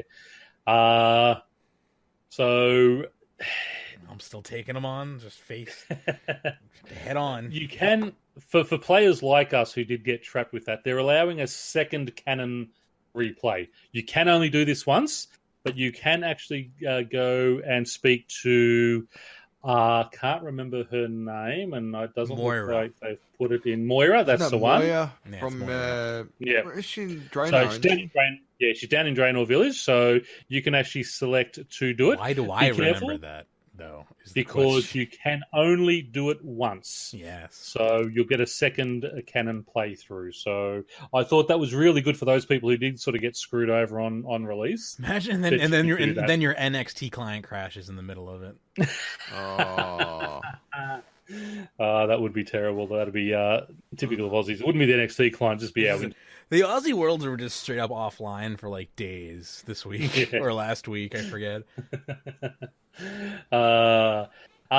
You can adjust past choices through non-canon playthroughs. So if you want to see all those, that's basically what I'll be doing it for, just to see all the different sort of paths and such. Yeah. You can do that. So that is a great one there. Added a lore maze for non-canon playthrough, so you can just skip the maze and do it through interactions. Is it just like a hallway? Yeah. Yeah, that's what I call it, the corridor. It's not a maze, it's a lore corridor. So, I love that. Yeah, but it's good. So you don't have to Yeah. sit there and spend 8 hours going through that. You want to see the This lore, will you can do make that. me do the quest again, so I can just get my canon correct. However, if you do the whole thing properly with the maze, there's going to be an extra little reward at the end of it for you. I think they'll tell us about that up towards the end in this, but we're not sure. I like the puzzles in Slisky's Endgame. That was pretty cool. I did. know I haven't finished the quest yet, but I liked the puzzles. I liked the labyrinth, man. That was annoying, but it was good. No, it was annoying, but I loved it. And when I got to the second one, and then all of a sudden it's done again, I actually pissed myself laughing because I thought this is exactly the type of humor that you would expect from Sliske. It is a Mod Raven type humor. He is an evil comedian. Yeah, he is the Joker. That guy who does all this is just so evil at doing it all, and that I mean, I know it annoyed a lot of people, but I actually burst out laughing when I saw it and thought, this is brilliant. This is so typical. I wasn't expecting it to be quite as long. I thought, okay, it's going to be a bit shorter, but it wasn't. It was exactly the same, but I had no issue with it at all. I thought it was really good. Moving on, you can choose the interactions you'll encounter in the lore maze and in which order they'll go in. DX has a hard cutoff at 3 a.m. So good night, DX. You have a good one. We will see you. I get a hard cutoff at 3 a.m. sometimes. It's about when I wake up. Were you trying to get an explicit for this? I just given up on life. I don't know. You can't tell. You just don't care anymore. YouTube's going to demonetize my channel. Oh, whatever. Continue. You have the ability to skip the final fight. The ability to skip the opening god bit, so obviously where you're chatting to all the gods at the start. The XP reward if you don't skip, but if you get it even if you play the lore maze. It's not going to be good XP, nowhere near the initial quest XP. Agent of the Eldest outfit reward is being put in as an apology for it taking longer than we would have liked. Nice. Originally, this idea was to have a hidden NPC that you could see if you had your camera the right way, and if you spotted him enough times, you'd unlock the outfit. That's so cooler, rewards the non-canon playthrough. That would have been really good, and then people hunting for it and finding it as sort of a little Easter egg in there. But as an apology, you're just going to get it if you do the full run through without sort of any shortcuts. There will be Easter egg dialogue for non-canon if you have the Raven Sworn title. So this is one that is up for me. I have the Raven Sworn title, so I'll be able to get some little extra Easter eggs in there. And I don't. They deliberately did not put it on any cape. So good fight for my my quest cape. I get to keep it. I don't have to play through it again to do that. They fixed the click-out bug for interactions so you can see them if you've missed them. And obviously, if you were spam clicking some of them, you'd miss some of those interactions, so that won't happen anymore. Tweak the end scene dialogue if you win the stone, so you can pledge the stone to a god of your choice. Adjusted Zaros' dialogue if you are a loyal servant. They've allowed you to skip straight to the maze if using the lore maze and interaction choices. Added Acrosay to the final scene and updated Sliske's model to have the staff at the stone scene. So he'll actually have the staff of Sliske there, staff of Armadillo there for you. Kind of looking forward to replaying it after rereading all this stuff. Oh, yeah. Yeah, I mean, I as I said, I enjoyed it. You obviously have to put away a whole day. It took me over 8 hours to do, I believe it was. Yeah. I did most of it, got to the second maze and thought, yep, I'm doing the rest of that tomorrow. It took me at least 6 hours. I just remember it being a long grind, but I'd happily do it again with the lore corridor. Yes. Yeah. I mean, I'll do the lore corridor, but I might actually do the whole canon one again too, just to see if I can get a different result, because obviously I want to pledge it to Zaros. Yeah, same. So we'll wait and see what happens there. Okay, that was basically it for that one. So next we move on to another update, which is the criminal bolts. Didn't know if they were tradable. Well, they don't know if they're tradable. Now, the current ones in-game are tradable. So We'll wait and see if the new ones are, but the standard ones are selling for about 2,700 GP at the moment. So if you have any of those lying around, good time to make yourself a little bit of money. There's going to be 11 different gem tips on them, and each bolt is going to have a different effect. And as we did find out, they are not only for PVM now, they will be usable on monsters in-game. So, did you have anything you wanted to add to that? But criminal bolts? You know. Yep. Not going to affect my playstyle. They're going to be for the elite, I assume. Yeah. Yeah, the price of them, looking at them, what they're going to be going for and such, and what they actually do, they're not going to be a big issue. Uses for high-tier PVM, I assume. Yep. And probably still work. I'll get there someday. PKers. Yeah, and again, that part of the game's dead, so I mean, like, why bother? Well, that's what I thought. Why are you reworking bolts when that's a PKing thing? And now that they are going to be used on monsters as well, sort of makes sense. Okay, moving on to the bank rework taster. And as we did, I think this was in the pre-show we were discussing this, but endeavouring to bring it in January, but it might creep into February. Since RS Mobile has taken priority, the bank rework has taken a back seat, but they wanted to get a little bit out to us. So as we said earlier, you'll be able to access your Diango, your player-owned costume house and your Diango. So you'll be able to get everything from there. Mod Hunter has been working on script updates to bring parts of the rework which can be delivered within the bank system. Key bindable presets for 1 through 10. So basically, with your presets now, they've got a picture of it in there. So rather than just having your presets 1 and 2 are your favorites and having to open it up to look at everything else, you're actually going to have all 10 down there ready to go. Presets sold separately. All the presets shown separately. That's right. I wouldn't remember what all 10 of mine are anyway, so I'll probably just still be going in, say, oh, yeah, what was that setup? Manage presets. That's true. I didn't even think about that. I guess you had to mouse over them. Eventually, the two I know, but the others I'll think, eventually, what's farming one again? What's that one again? Give me 7 days and those will be muscle memory. But like, yeah, I'll have to muscle over those. Yeah, I'll have to mouse over those for the first week. Yeah, I've already got it. Like, because I know every Crystal Teleport Seed district by number now, pretty much. At least the ones I use, like, consistently, are automatically on the top of my head now. So yeah, it'll happen. That's it. As we said, access Diango's interface from the bank space and withdraw items straight to your backpack.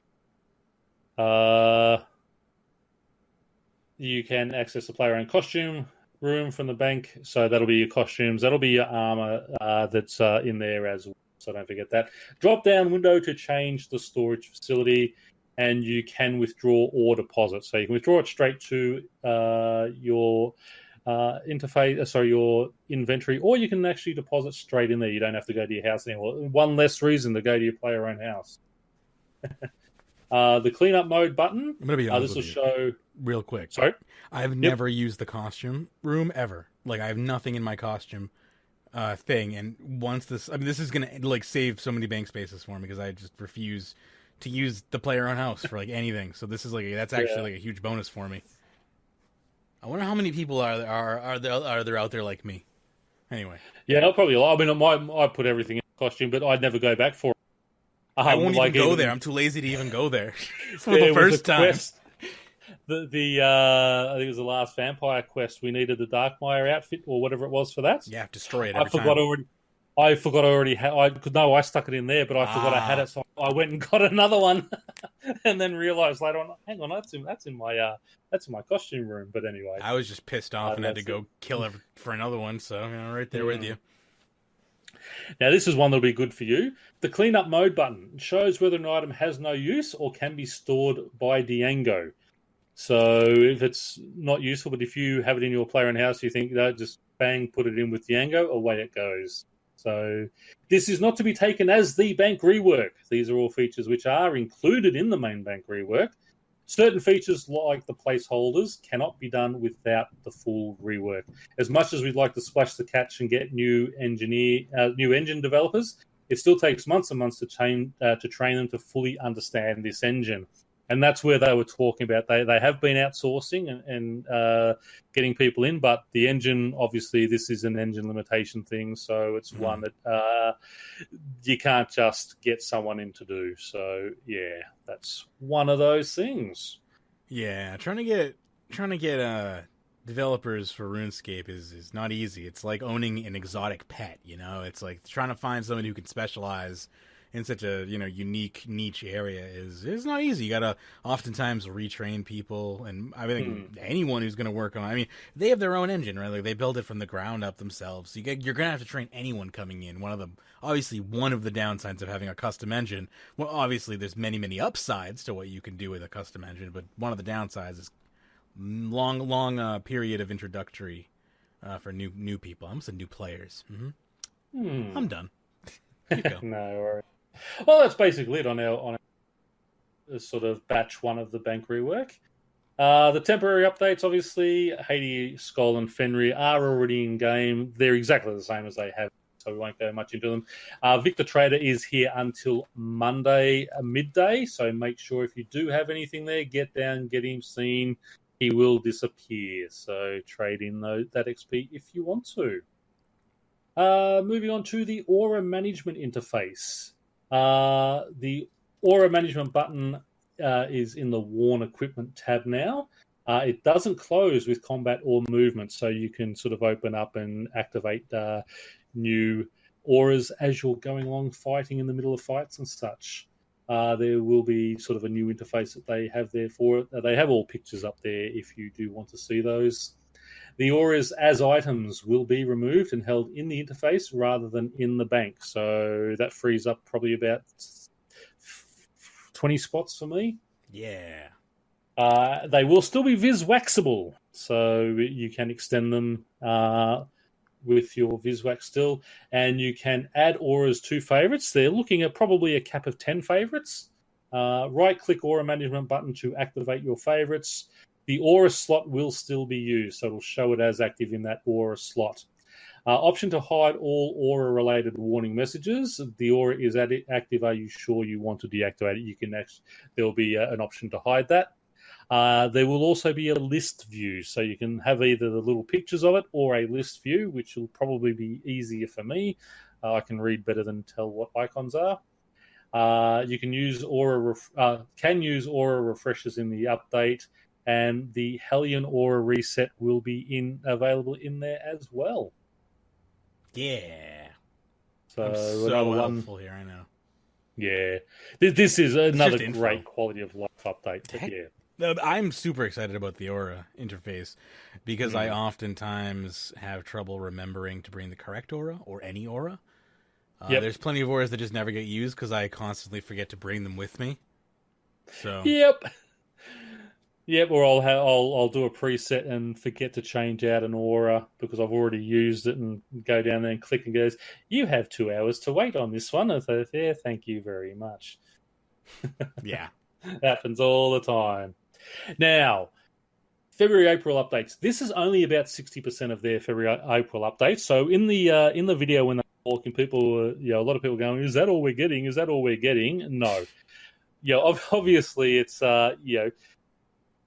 I like what they're doing. They're under-promising and over-delivering this time. They finally got it right instead of sort of saying, hey, this is what we're doing, and then half the things can't be done and disappointing everyone. So, what they told us about are certainties, but it's not everything that they are working on or that it will be coming into game. So do remember that. It should be a really good year. There's a lot of good ninja fixes as well as a few larger projects that they're not comfortable talking about now. The giant mimic pet will be a pay-to-play, so it's a members item, a members boss, and it is being reworked, I believe, by the PVM team. So, sort of, it was a what they called the live team, which was the microtransactions team who first developed it. But obviously, it's going to get tweaked. Oh my god! I just made another connection. Live team, living games, microtransactions. It's all connected. Don't you people get out your tinfoil hats? Oh, god damn it! See the writing on the wall, people. I'm connecting the dots. Buy my supplements. It's all good. Now, moving on to one I'm really looking forward to, and that is the Pieces of Hate. Now, while the Pirates Quest isn't my favorite quest series, this looks really good, and it's a quest. I have been so starved of quests in this game the last 12 months. I am really, really looking forward to this. So they're looking for release early 2018. So they're hoping February, but they're not going to promise a date because they want to make sure it's right. And again, good on them for not putting any hard dates on themselves anymore. It's going to be around this time, and we'll get it out when it's ready. So that's good. It is the Pirate Quest series finale, so it is the finale, but there may be other spin-offs. It's been made by the Judges team, which is Raven, Rowley, and Kaosi, working on Pieces of Hate with the help of Els, Clumsy, and Victor G. So, being a Raven quest, you can expect some little dark twists in it. Yeah, it is an investigation. One of my favorites. Sorry, go ahead. Yeah, no, that's okay. I love the way they describe it. It is an investigation into horrificness, crazy puzzle solving, jokes, and it is packed full of nautical action. So they missed an opportunity here, I think, but that's what's okay. That? To spell it nautical, like naughty. Anyway. Don't forget this is I am Sudi who wrote this. Not true. Maybe they meant it that. It seems the Crassian creatures have been roped into jagged Rabberjack's plans, and you'll find yourself exploring ex-Dragonkin temples underwater using your trusty diving gear and more besides. So tying in Dragonkin temples and such, I thought was interesting. Yeah, we're going to reunite pirate captains and take down Rabberjack forever. Why Pirates if it was third on the list? Sorry. Because we've been sorry, that was on the voting. So Pirates actually come in behind Gnomes, which is the one that's the one I want to see is the Gnomes. But yeah, Slayer. I didn't particularly care for the Gnome Quest series, I'll be honest. But it was more, I think, because of the bad puzzle interfaces during it. Yeah, well, you're getting a puzzle in this. So but it's new, like, I'm hoping that they've learned how to make interfaces since then. Yeah, I think we'll see. I think puzzles will be a lot better. Yeah, I'm hoping that, because, Sasuke's endgame puzzles were great. Oh, I love those. Except for the maze. Everything else was good. That sliding puzzle they did was brilliant. Yeah. So, they can do puzzles. As much as I even raged, the Lord of Vampirium puzzles were good. Mm-hmm. They were a little difficult with the right-clicking to, or if you tried to left-click, moving them in some directions. That was kind of annoying, but whatever. The light puzzles from not Light Within, but the Light Within, not within the light, but yeah, the Light Within were actually fine. Anyway. Yep. So anyway, why did they choose the Pirate third on list? The Slayer Quest, which I think was the one that won it, are not really a storyline. And Old School are looking down that route with the Dragon Slayer 2 quest. So they didn't want to sort of bring those out and sort of compete against other. And also Mod Raven had a design for the Pirates quest already, which was spot on. One of the best quest documents Mod Osborne has ever seen. So that's a big rap for it to say something like that. Yeah. So anyway, in this quest, the invasion of Mosler Harmless will conclude. We'll be killing zombies at each of the 4 locations to reduce the threat of skulls, repairing barricades and launching cannons. It's going to be the spiritual successor to A Clockwork Syringe. High on the humour with action, more of a Rabberjack finale since we can always do more with the Pirate Quest series. And rather than a fetch quest or a talkie quest, this is a much more get-involved quest, which is what we want. Hate fetch quests. I want quests that I can sink my teeth into, get involved in the storyline, do things in it. So that is what we are getting. Meegor is one of the worst models we have, along with Slaglith, Glod, and a few others. So the model is going to be graphically updated. and there will be an upgrade to the pirate spell sheet as a reward. I died the other day looking at a shit Slayer model. I was so fascinated with how bad the model was. The monster killed me, and I can't remember what monster it was now, and it's making me angry. Sorry. That's there are still some really bad models in this game that are just so old. Yeah, well, you just head down to Karamja if you want to see bad models. Yeah. I mean, that looks like Karamja looks like it belongs in 2007. It does, yeah.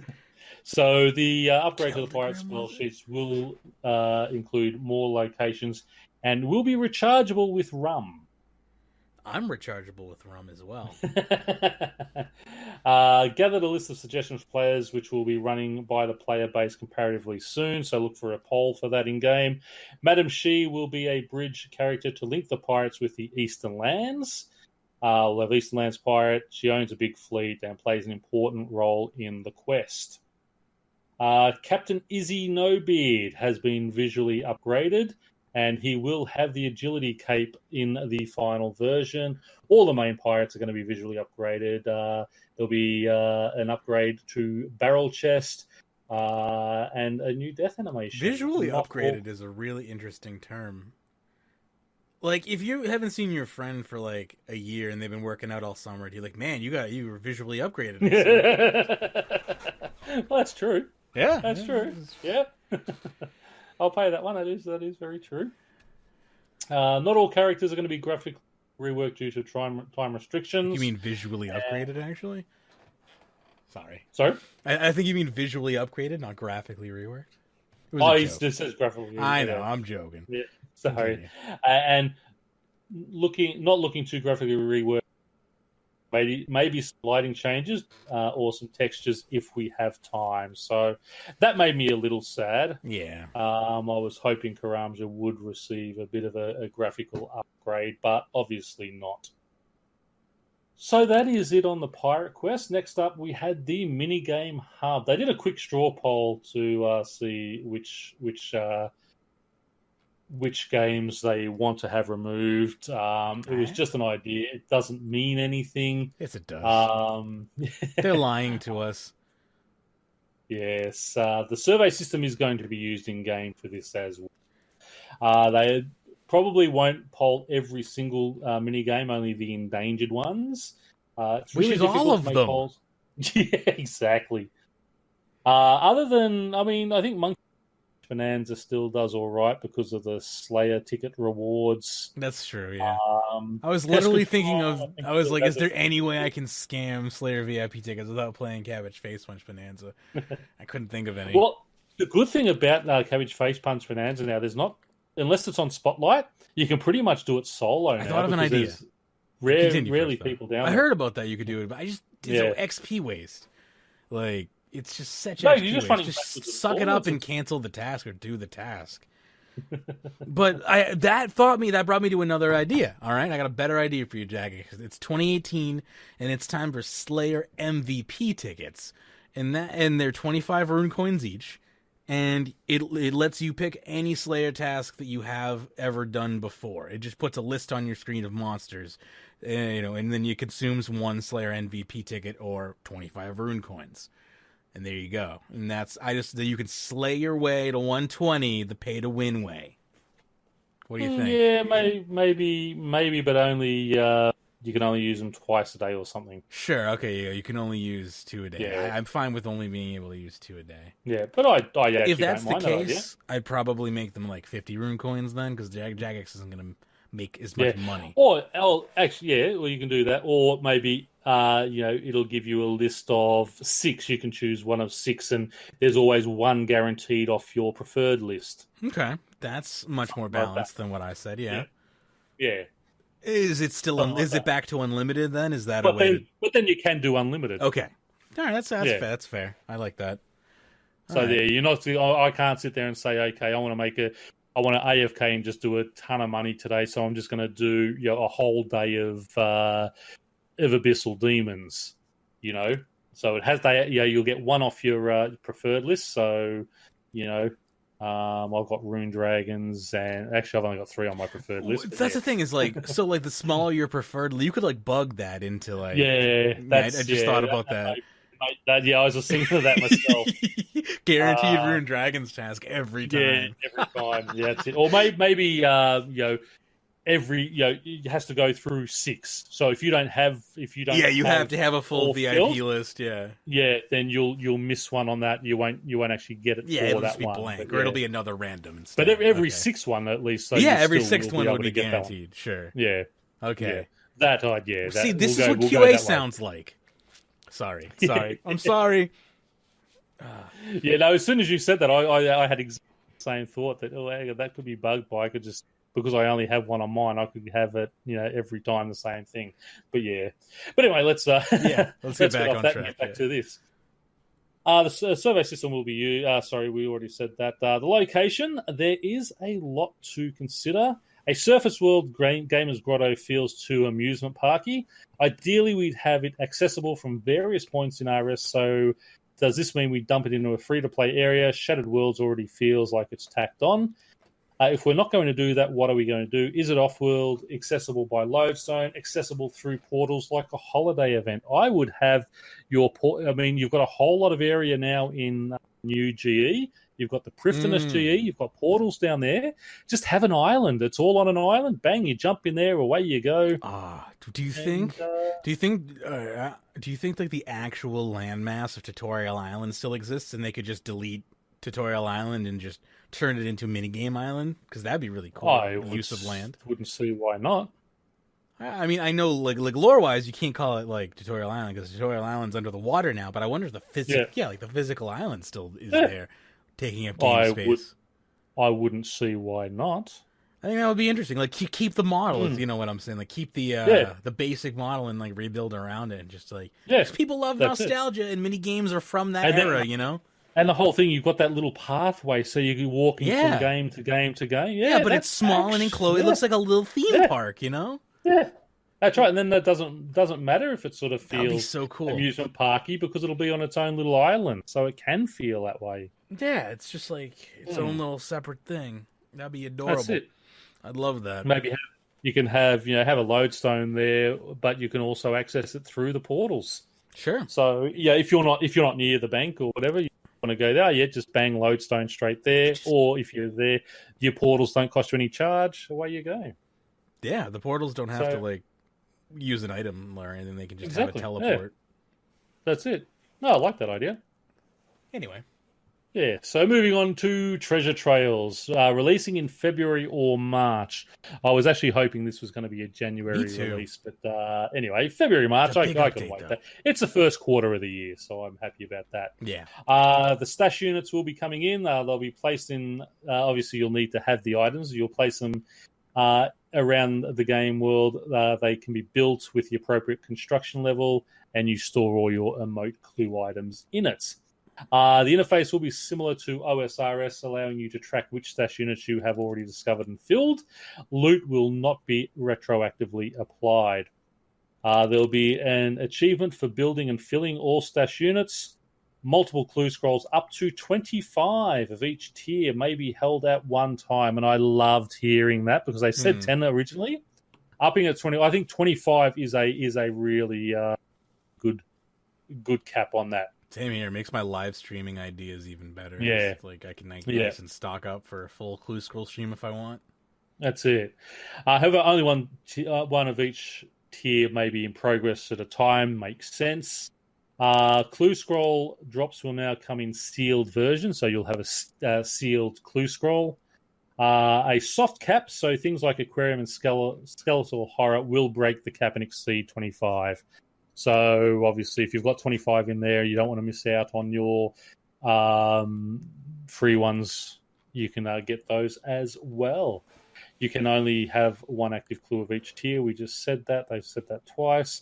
Reward caskets are now stackable. They have no cap and are bankable. So you could have 1,000 reward caskets and just do opening 1,000 caskets clue 3 years in the stream, and you'll see. I'm sure you'll see things like that going on.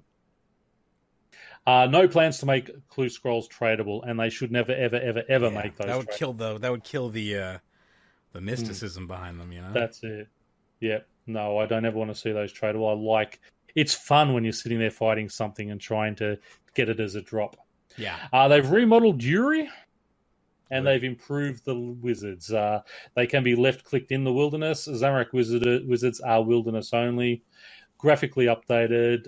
They'll be made weak to all combat styles. Mages will only melee you if you are in melee distance. Otherwise, they use magic. They're including some fixes. Some of the misleading logics on hints. All allied clues will now be correctly on the east side of the river. Moved all Karatzi scans so that they're all in the jungle and not in herbal habitat. The meerkat pouches will increase your scan range by 5. And there'll be a big list of patch notes for the rework when it goes live. So look forward to me reading all those out for you. Looking forward. More ways for skillers to receive clue scrolls: fishing, woodcutting, mining, and divination included. Yeah. So that is awesome that skillers will now be able to get it. That's been a long time coming. There will be a new tier of master clue scrolls. A mix of old and new, classic clue types like emotes and anagrams, new type of clue steps, 2 new puzzle boxes. You'll receive master clue scrolls from high-level PVM and high-level skilling. So probably your top tiers, your crystal trees, your level 95 divination, etc. A new clue currency received from doing clues, possibly the same points used for the outfit, and can be used to purchase a Master Clue Scroll. What I do like about this, the Master Clue Scroll over in old school OSRS, you have to sort of have one type of every clue to trade in to get it. So these are going to be drops, so they've done the right thing there. I do like that they sort of done their own thing there and not copied what they did over in old school. They're going to look at the existing drop tables and probably refresh, change whatever they need to do. Change up poo anagram clues, pointing to freshen things up and add more variety. Pick characters that players are much more likely to recognize and remember, rather than one random NPC used from a quest 10 years ago and never spoken of again. Make the anagram itself work as hints towards the answer. Provide a hint that gives greater context to the anagram once it's figured out. Construct the anagram completely out of recognized words. Make anagrams a bit more fun, not easier, for players that actually enjoy working out anagrams for themselves. And there will be a clue scroll collection log, much like the boss log drop. The collection log began tracking rewards on the 2nd of October 2017.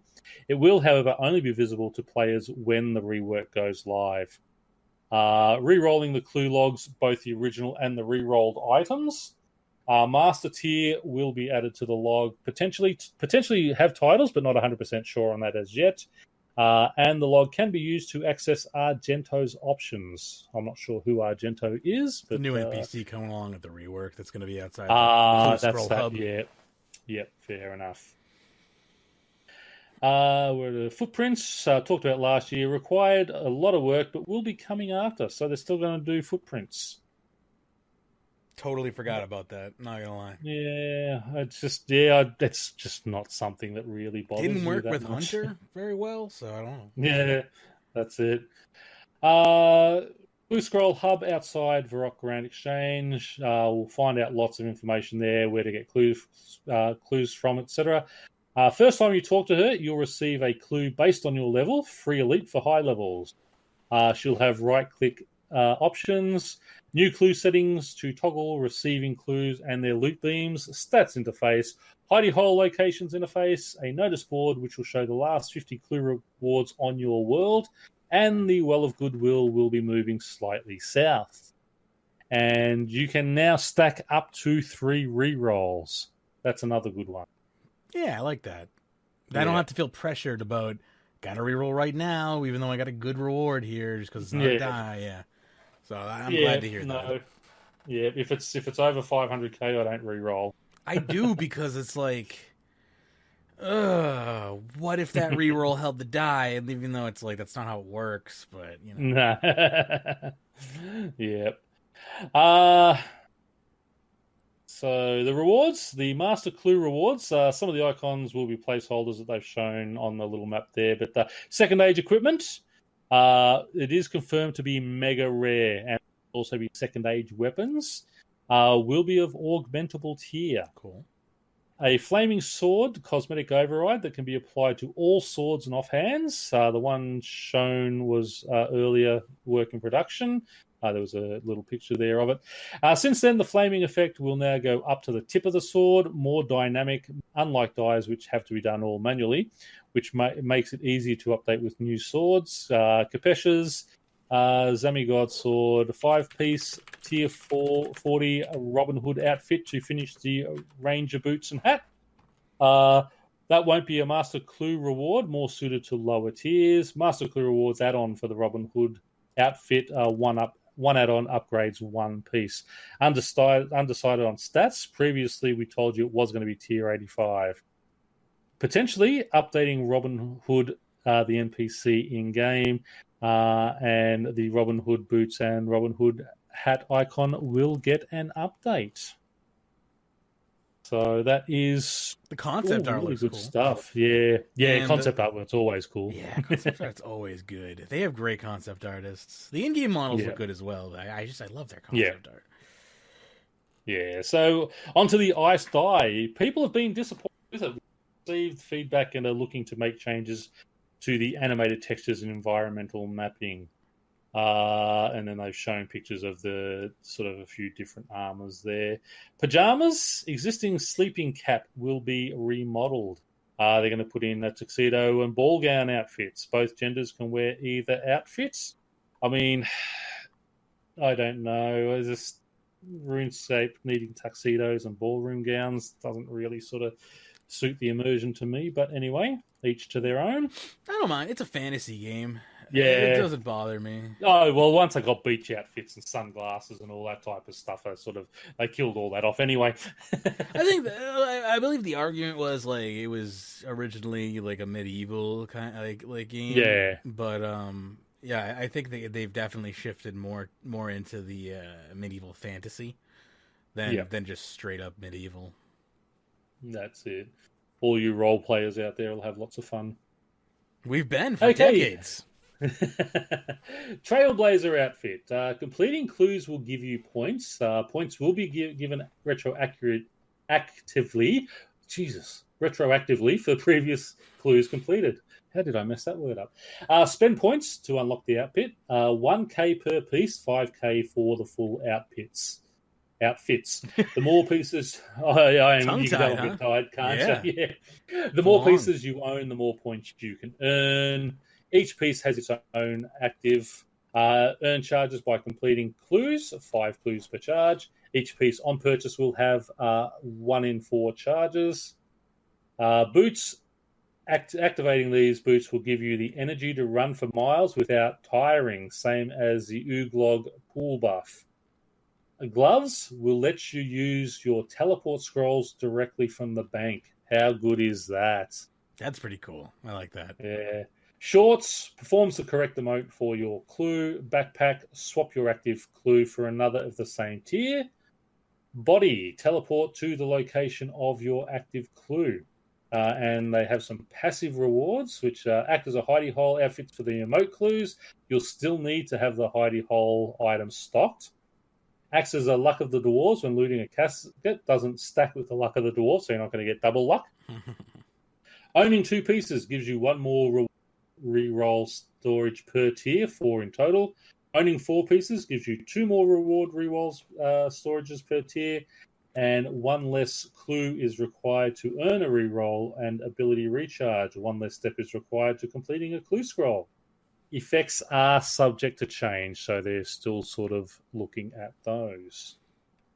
I like those effects. Those are pretty good effects, though. The passive effects, which you have the all the time, are really good. Yeah, I mean, obviously the other ones where you can take a lot of clues to unlock this stuff. Yeah, exactly. Which is good. I've already got I've got almost 500, so I get a few points to start off with. Daily scape reduction. Daily scape is now something that for the next 5 years, every update we make will have daily scape in mind. We don't want to add to it. So obviously, they're not looking to make you grind harder. We've shifted towards this approach rather than have it as a whole project. The idea of a project for Dailyscape has hit the backlog. We've got too many other projects going on, to be fair. Dailyscape means different things to different people. For some, it's shop runs, etc., while for others, it's caches and warbands. Part of the plan is to, where possible, make changes with other content, retroactive changes, which more than likely be polled. So that's good. They're, leaving things as they are. They don't want to tie up people doing things that can be doing better things. If you don't like it, just don't do it, is what I've always said. The giant mimic boss will be returning permanently. It is a members-only one. The drop table has been rebalanced. The previous cosmetic rewards will be made rarer, so obviously the tongue cape and everything is still going to be coming back there. Scrimshaws will be made rarer and dropped in lower quantities. Ironman will have an alternative drop table. And the Mimic kill tokens will be required to kill the boss, and they are tradable. They haven't said how we will actually get them, but hopefully they'll be earnable in-game as like a rare when you're skilling or killing. Moving on from there, they had a bit of a chat on clans. They want clans to feel more competitive, but not in a direct competition way, more like comparing higher scores and such. Maybe even things like this clan owns this world because they do the most work on it. Loved the idea. I have no idea how they plan on implementing that. No, that's it. Obviously, the people with the most members are going to be able to do more work in their clans and such. So maybe that's what they're looking at. So we've got 400 members. You've got 100 members. We're going to own this world because our members do more work there. The avatar rework and removal of aughts is in QA testing, and they're not sure when it is going to be released as yet. But, positive note, it is in QA testing, so that sounds like it may not be too far away for us. Hope so. Yeah, I know you'll be a big one for that one. Yeah, looking forward to not having to deal with the avatar. Yeah, and that's it. I mean, we don't have a lot of people pulling out the avatars because there's so many good summoning pets in game to use on different things. So it'll be much fair all round for everyone when that does happen. Yeah, well, they kind of ruined it making legendary pets, and it's like you can't have all your different slices of cake and eat them all apparently. But like no one wants to take one for the team, and I don't blame them. Yeah. It's like sometimes when you're doing certain activities, it's all good and well, but for like the majority of things, it's a pretty big hindrance, which sucks.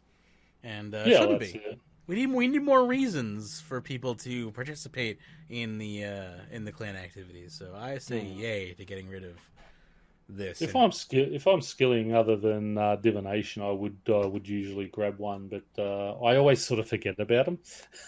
That's fair. The other thing. Yeah. Okay, moving on to safe cracking. It sits in the middle of the Elves Pyramid Plunder.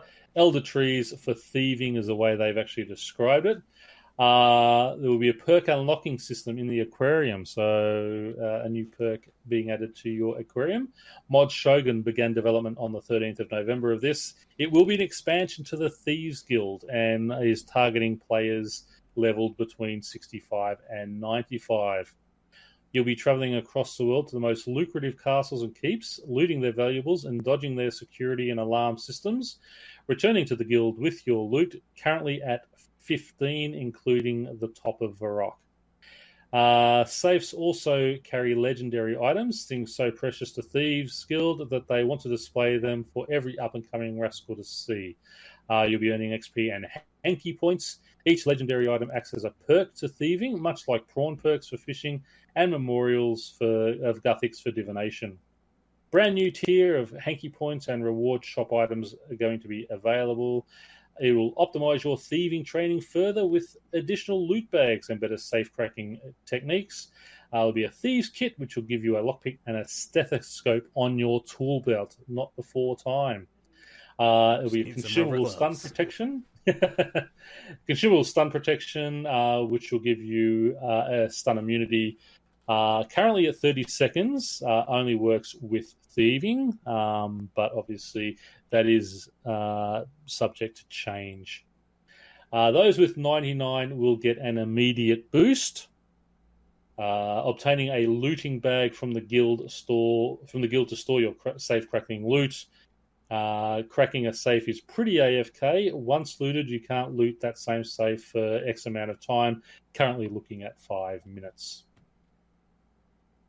And then on to... Oh, sorry, did you have anything on the safe cracking you want to add? I mean, I'm disinterested by the idea because of how it just kind of sounds like what do you call them, crystal trees for thieving, but you know, I have to wait and see, you know, if there's going to be anything additional to that, and if it adds something that gets people around the world, I do like that about it, but I don't know, we'll see.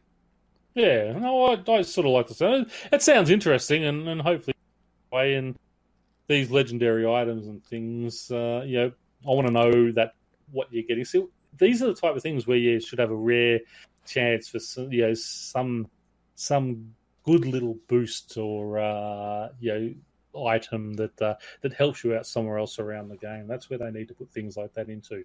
Really rare item, but you know, possible reward from these things to encourage people to go and do it. Anyway, needle skips. Didn't think it would have been possible. Essentially seeing if RS could handle being a search engine. Turns out it can. Following feedback, it's a little complicated. Needs a little bit of stuff at the start to help people get on board. This is Mod Osborne's Game Jam project. I'm really looking forward to this. And he was being worked on by Mod Krista in her tap time. There was a murder mystery style quest akin to One Piercing Note. It's going to involve only female characters and will be based around solving the murder of a beloved character. It'll have a unique mechanic where the player investigates the environment and enters text into a search engine interface to receive more clues.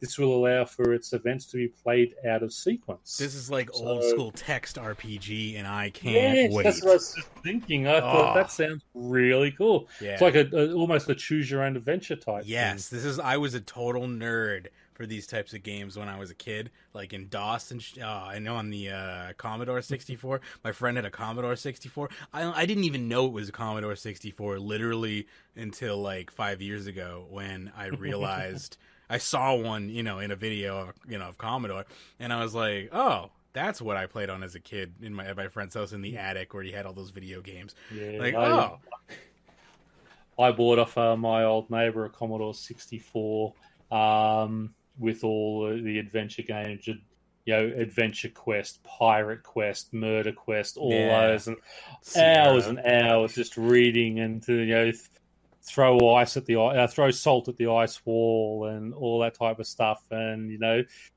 to have to get the bucket, you know, turn the axe upside down and get it that way, and it was so much fun. Yeah, I love mapping out all the rooms. I used to have big spreadsheets of just drawn boxes of all the rooms, what I found where, and things like that. I love those days.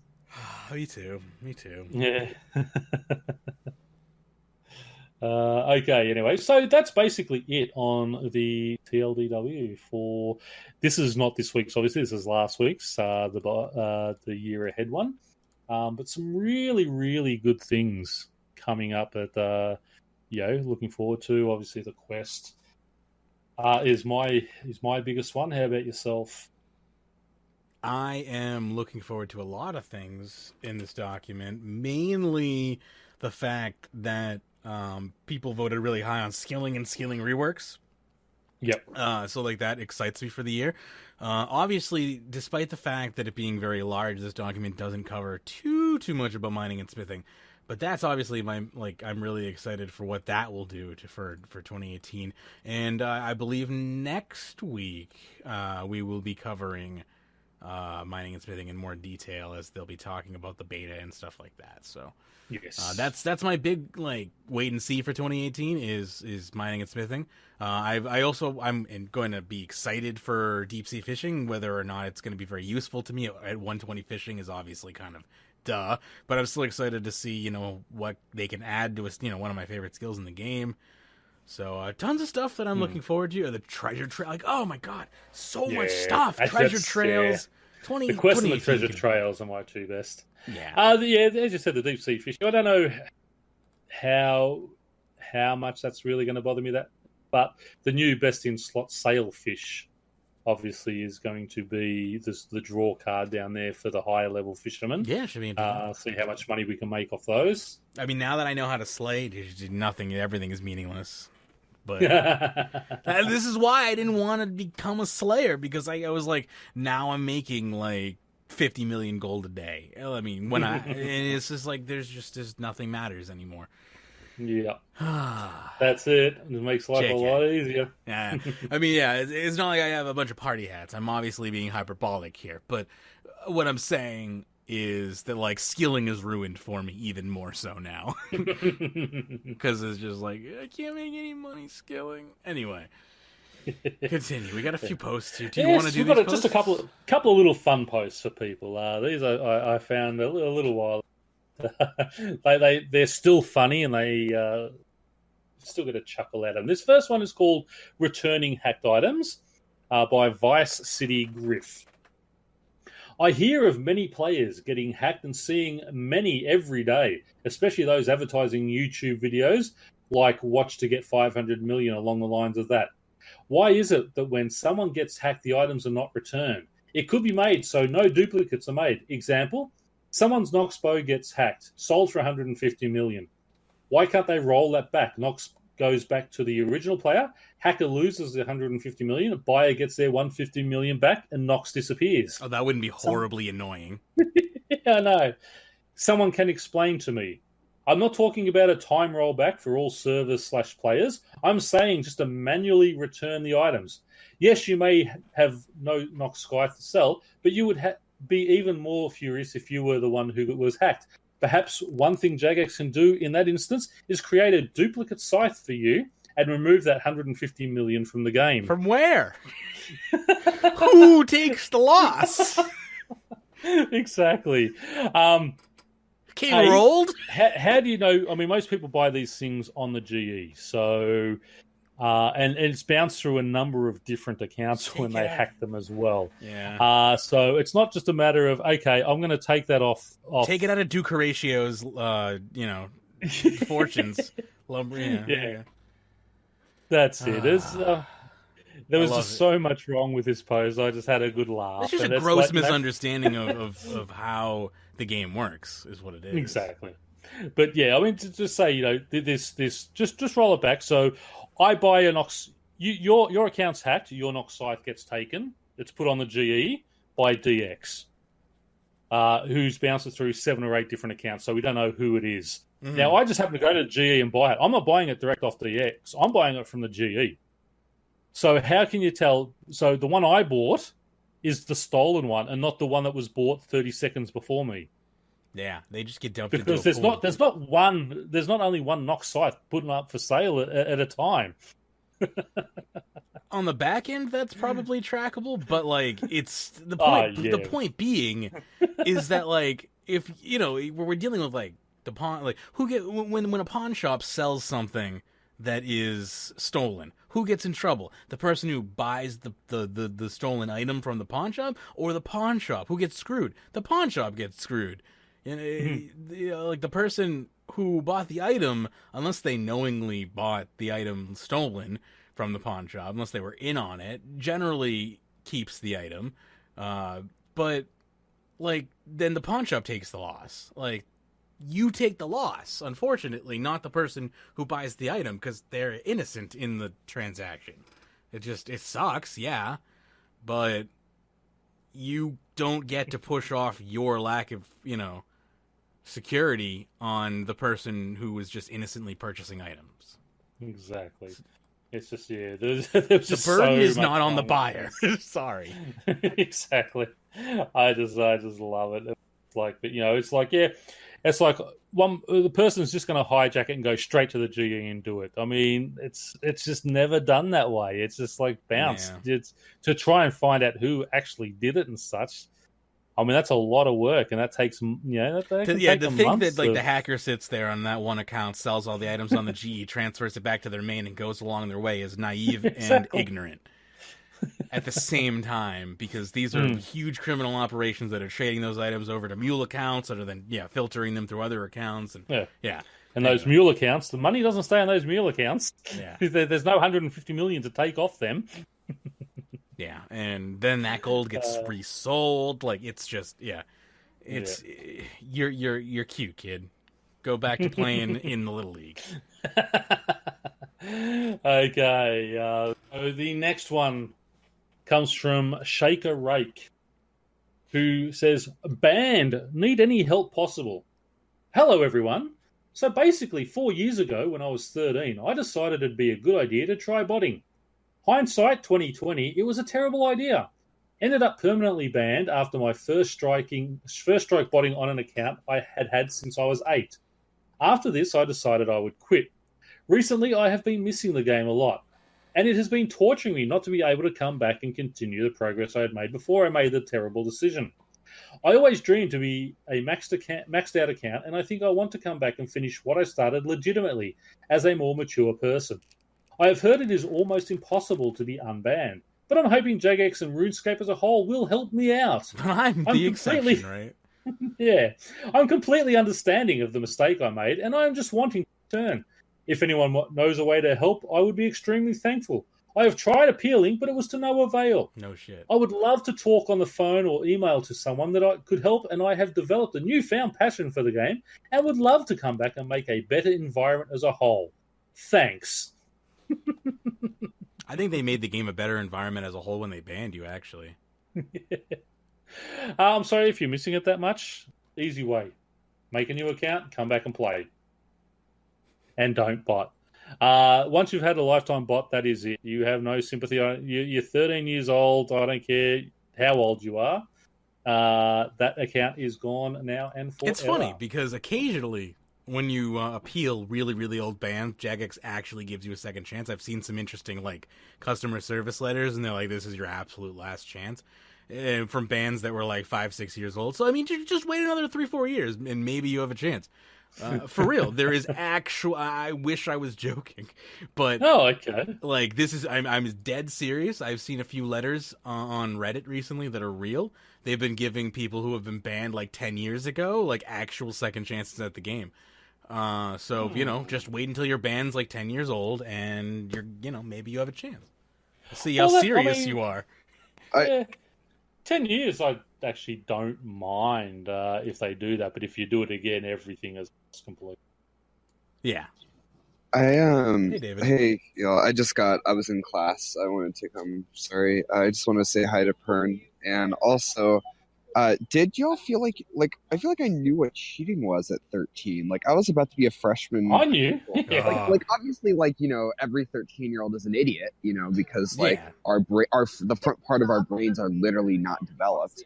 So we're idiots. But we knew what cheating was, It's you still, I don't know, maybe if they were 7 or something and clicked a link on an ad, I'd have some sympathy for that. But I don't know, I feel like you know what cheating is at 13. I was conning people in 5th grade. Yeah, you've used a bot. You've loaded that bot onto your machine. You know exactly what you are doing.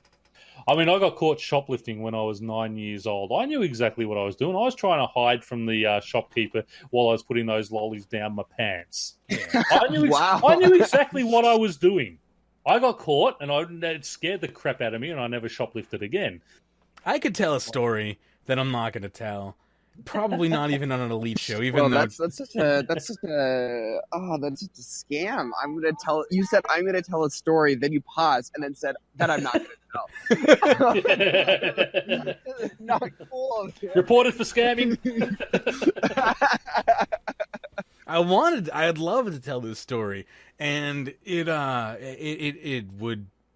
would fit the theme very nicely, but it's just all I can say, thinking back on events, is no child is innocent. That's all that needs to be said. You know what you did. You know what you did. That's all I'm saying. Even if you've convinced everyone else that you're innocent, you're not. And a more functional perspective, XP gains are so fast now that you could probably get to where your old account was in 2 weeks of playing if you really played it. If you're really coming back to play it. If we're talking about a 10-year-old that assumes account, people who play like us or whatever. But it's like I gain as much XP in a month that I used to gain in a year, and I don't skill. You know what, David? This next post actually might be perfect for you. It's called "Too Much Money Too Fast." Okay, sure. Pern, would you do the honor? I will, and I love the name too, Chung Lee. Too much money too fast. Hello, everyone. I'm hoping that I'm asking this in the appropriate forum section. I was wondering if it is possible to make too much money too fast on RuneScape. What I mean is it possible that there are built-in game triggers that could detect a large accumulation of wealth in a short amount of time? I found that some items are much cheaper in the shops and sell for much more on the GE. If I accumulate a large number of items, sell them all at once on the GE, could that trigger, say, a bot detection? I'm asking this because it seems that my main account was hacked a few months ago. I think the player using my account acquired bonds to play as a member because my divination levels skyrocketed when my account was recovered. Throwing all the keywords in there. If I want to collect spawned items and sell them on the GE, am I going to get in trouble and risk my account? Thanks. Wow. First, I think it is so cute that they think that buying items in shops and selling them on the G is a lot of money. Too much money. Like, too fast. Like 10 mil. This is gonna be like 10 million gold a day. Oh. Like that is. I mean, that's like too that's fast. Like max from shop runs, right? It's like 10 mil per day. This game. I don't think it's that. There's no way it's that much. It's more like it's got to be. I think it's about 6 mil. I think it is if you do all shops, including the Fremenic ones where you get the yak hides and such down there. Including that? Okay, so 6 mil. Yeah, that's too much. Ban the account. They've broken the game. They've broken the game. That's 6 mil a day. I can't handle that. It's too fast. It's just like, how could anyone handle that much income? You can't. Your book. How would you keep track of it? Dude, it's like Scarface 2.0 right here. Yeah. This guy's gonna run the entire economy. Watch out, party hat merchers. So my bullshit sensor is at like red at the moment, and I'll like there's so many keywords in here that are basically like flagged for real world trading. What was that site you used to have that used to get you unbanned services? Yeah, unbanned service. Yeah. Yeah, it's a letter from them. It's got all the right keywords in it. Too much money, too fast. Oh, I'm just innocently buying items. Could that trigger anything? Oh, yeah, of course. They're just showing up from the shop. Dude, I'm not purchasing items from RS malls. Like, maybe he innocently acquired 6 bill in spirit shards. Maybe how did it happen? No one knows. Maybe I'm the most cynical bastard in the world, and this is actually like an 11-year-old, and they're really actually concerned about the safety of their account, and they just don't understand the scope at which the economy exists, and I'm being a total asshole. But like, chances are that this is actually a 32-year-old man who's afraid to lose his 12-year-old RuneScape account that he's now real world's trading in to try and pay the bills that are past due. That was dark, sorry. Yeah, that got really sad. I'm like seeing visions of myself. I want to have like... You know what's funny about that? I'm a 47-year-old man who has his job now and needs to pay the bills. Oh, no. Yeah. And I'm kicked out at the end of February. That's how this one got up. You're Chun-Li, right? We gotta bleep the last 5 minutes. We don't want to out Pern. I mean, it gets dark occasionally here on Runescape Weekly. Welcome. Well, this person is either 7 years old or 7 or 43. This is like beyond red alert nonsense. Yeah. Transcendent's got the best one. Will drinking coffee make me be detected as a bot? No, that's not a bot. Will buying items from the shop, then selling the items on the G for a profit be detected as a bot? No, that's not a bot. Basically, if you're not using a bot, you're not going to be detected as using one. Yeah, pretty much. I mean, that's the glaring obvious thing, which is why I feel like this is completely trying to cover up the fact that they're going to do something against the rules, and they're trying to like pre-cover up. Yeah, is because they don't even mention botting in this entire thing. It's all about manually purchasing items from the shop. How would that be detected as a bot? You're just doing that. Like, with anything, they should be worried about getting flagged for real world trading because, as they say, too much money too fast. Anyway, that is definitely, there's too much podcast too fast. We got to shut this down. I'm ready to call it a day, I think. Yep, 4 a.m. so mate. It was a good show though. There's a big tennis tournament where you're at, Perm. Matches. There is. Yes. I've been doing too much Slayer. I heard penance tournament. No, tennis tournament. The Australian Open. It's one of like the 4 big tennis tournaments each year, and it's about to be quarterfinals or round of 16, something like that. Yeah, something like that. But more importantly, the Aussie Million Poker Tournament is going on. Oh yeah, definitely. That's a more important thing to me. Before we do, I should announce that David's here. We're working on a date at the moment for a State of PVM for 2018. If I am correct in calling it that, is that correct? Yeah, that is a perfect name. Yeah, and it's kind of been inspired by Mod Pie's lengthy post about Combat Council changes. Obviously, if you pay attention to Reddit or RS Twitter, tons of people have been talking and posting about it. So that's kind of, I think we would say the general inspiration for the show. Yeah, so I'm looking forward to that, and I will be guest appearing there as well to give my newfound expertise on PVM, as I've been slaying for the past 3 weeks and am now an expert. But yeah, I'm looking forward to that, so stay tuned. That'll be on your feed/channel, depending on how you receive the show. And anything else anyone wants to bring up before we close down this episode here? No, just I've got a couple of new series. One's already started called the Boss Collection Chase, where I'm just the basic bosses at the moment, just trying to unlock all those new titles off the achievements for them.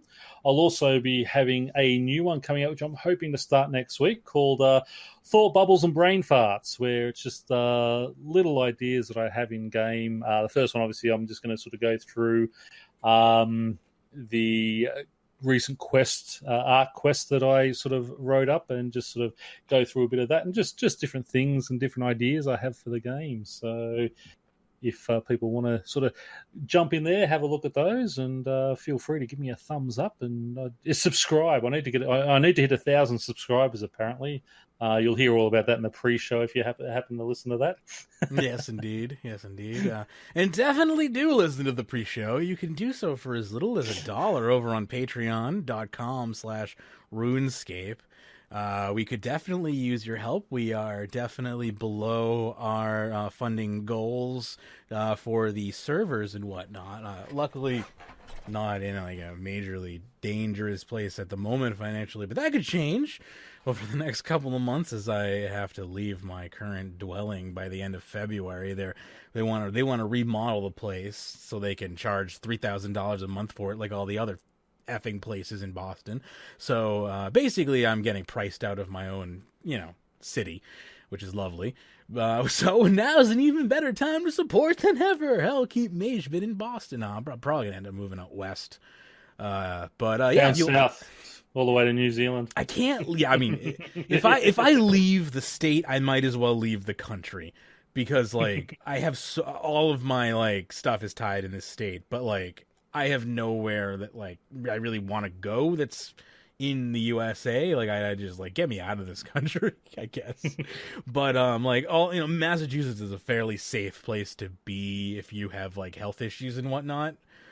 Because even though the health care is slow, you actually receive it.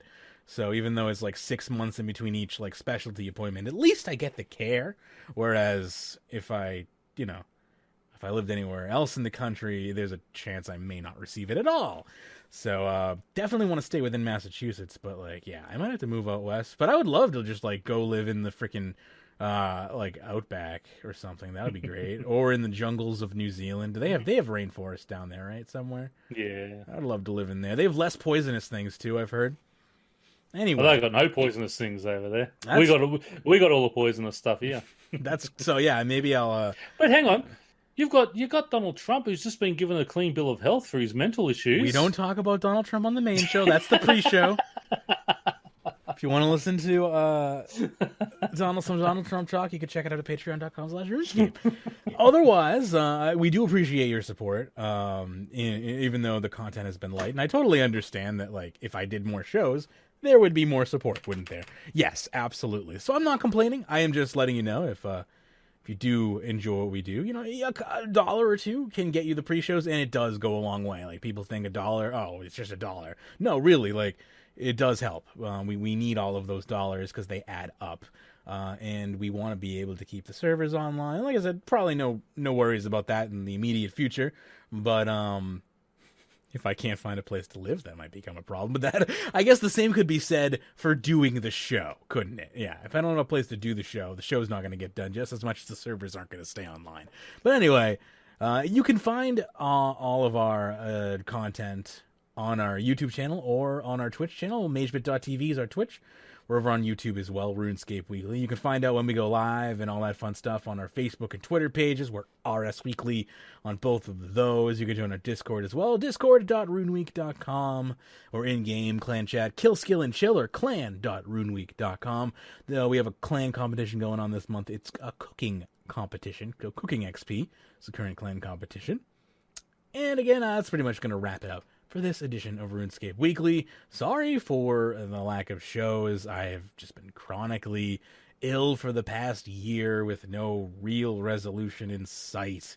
It's getting quite frustrating and sapping a lot of my energy. And yeah, sorry about that. And I've just been really, really, really low energy, unfortunately. But glad to be able to do this one for you. And we will be, trying to stick to our schedule. So we'll make a go of it again next Friday. So hope you enjoyed, and of course, keep an eye out for State of PVM 2018 as well.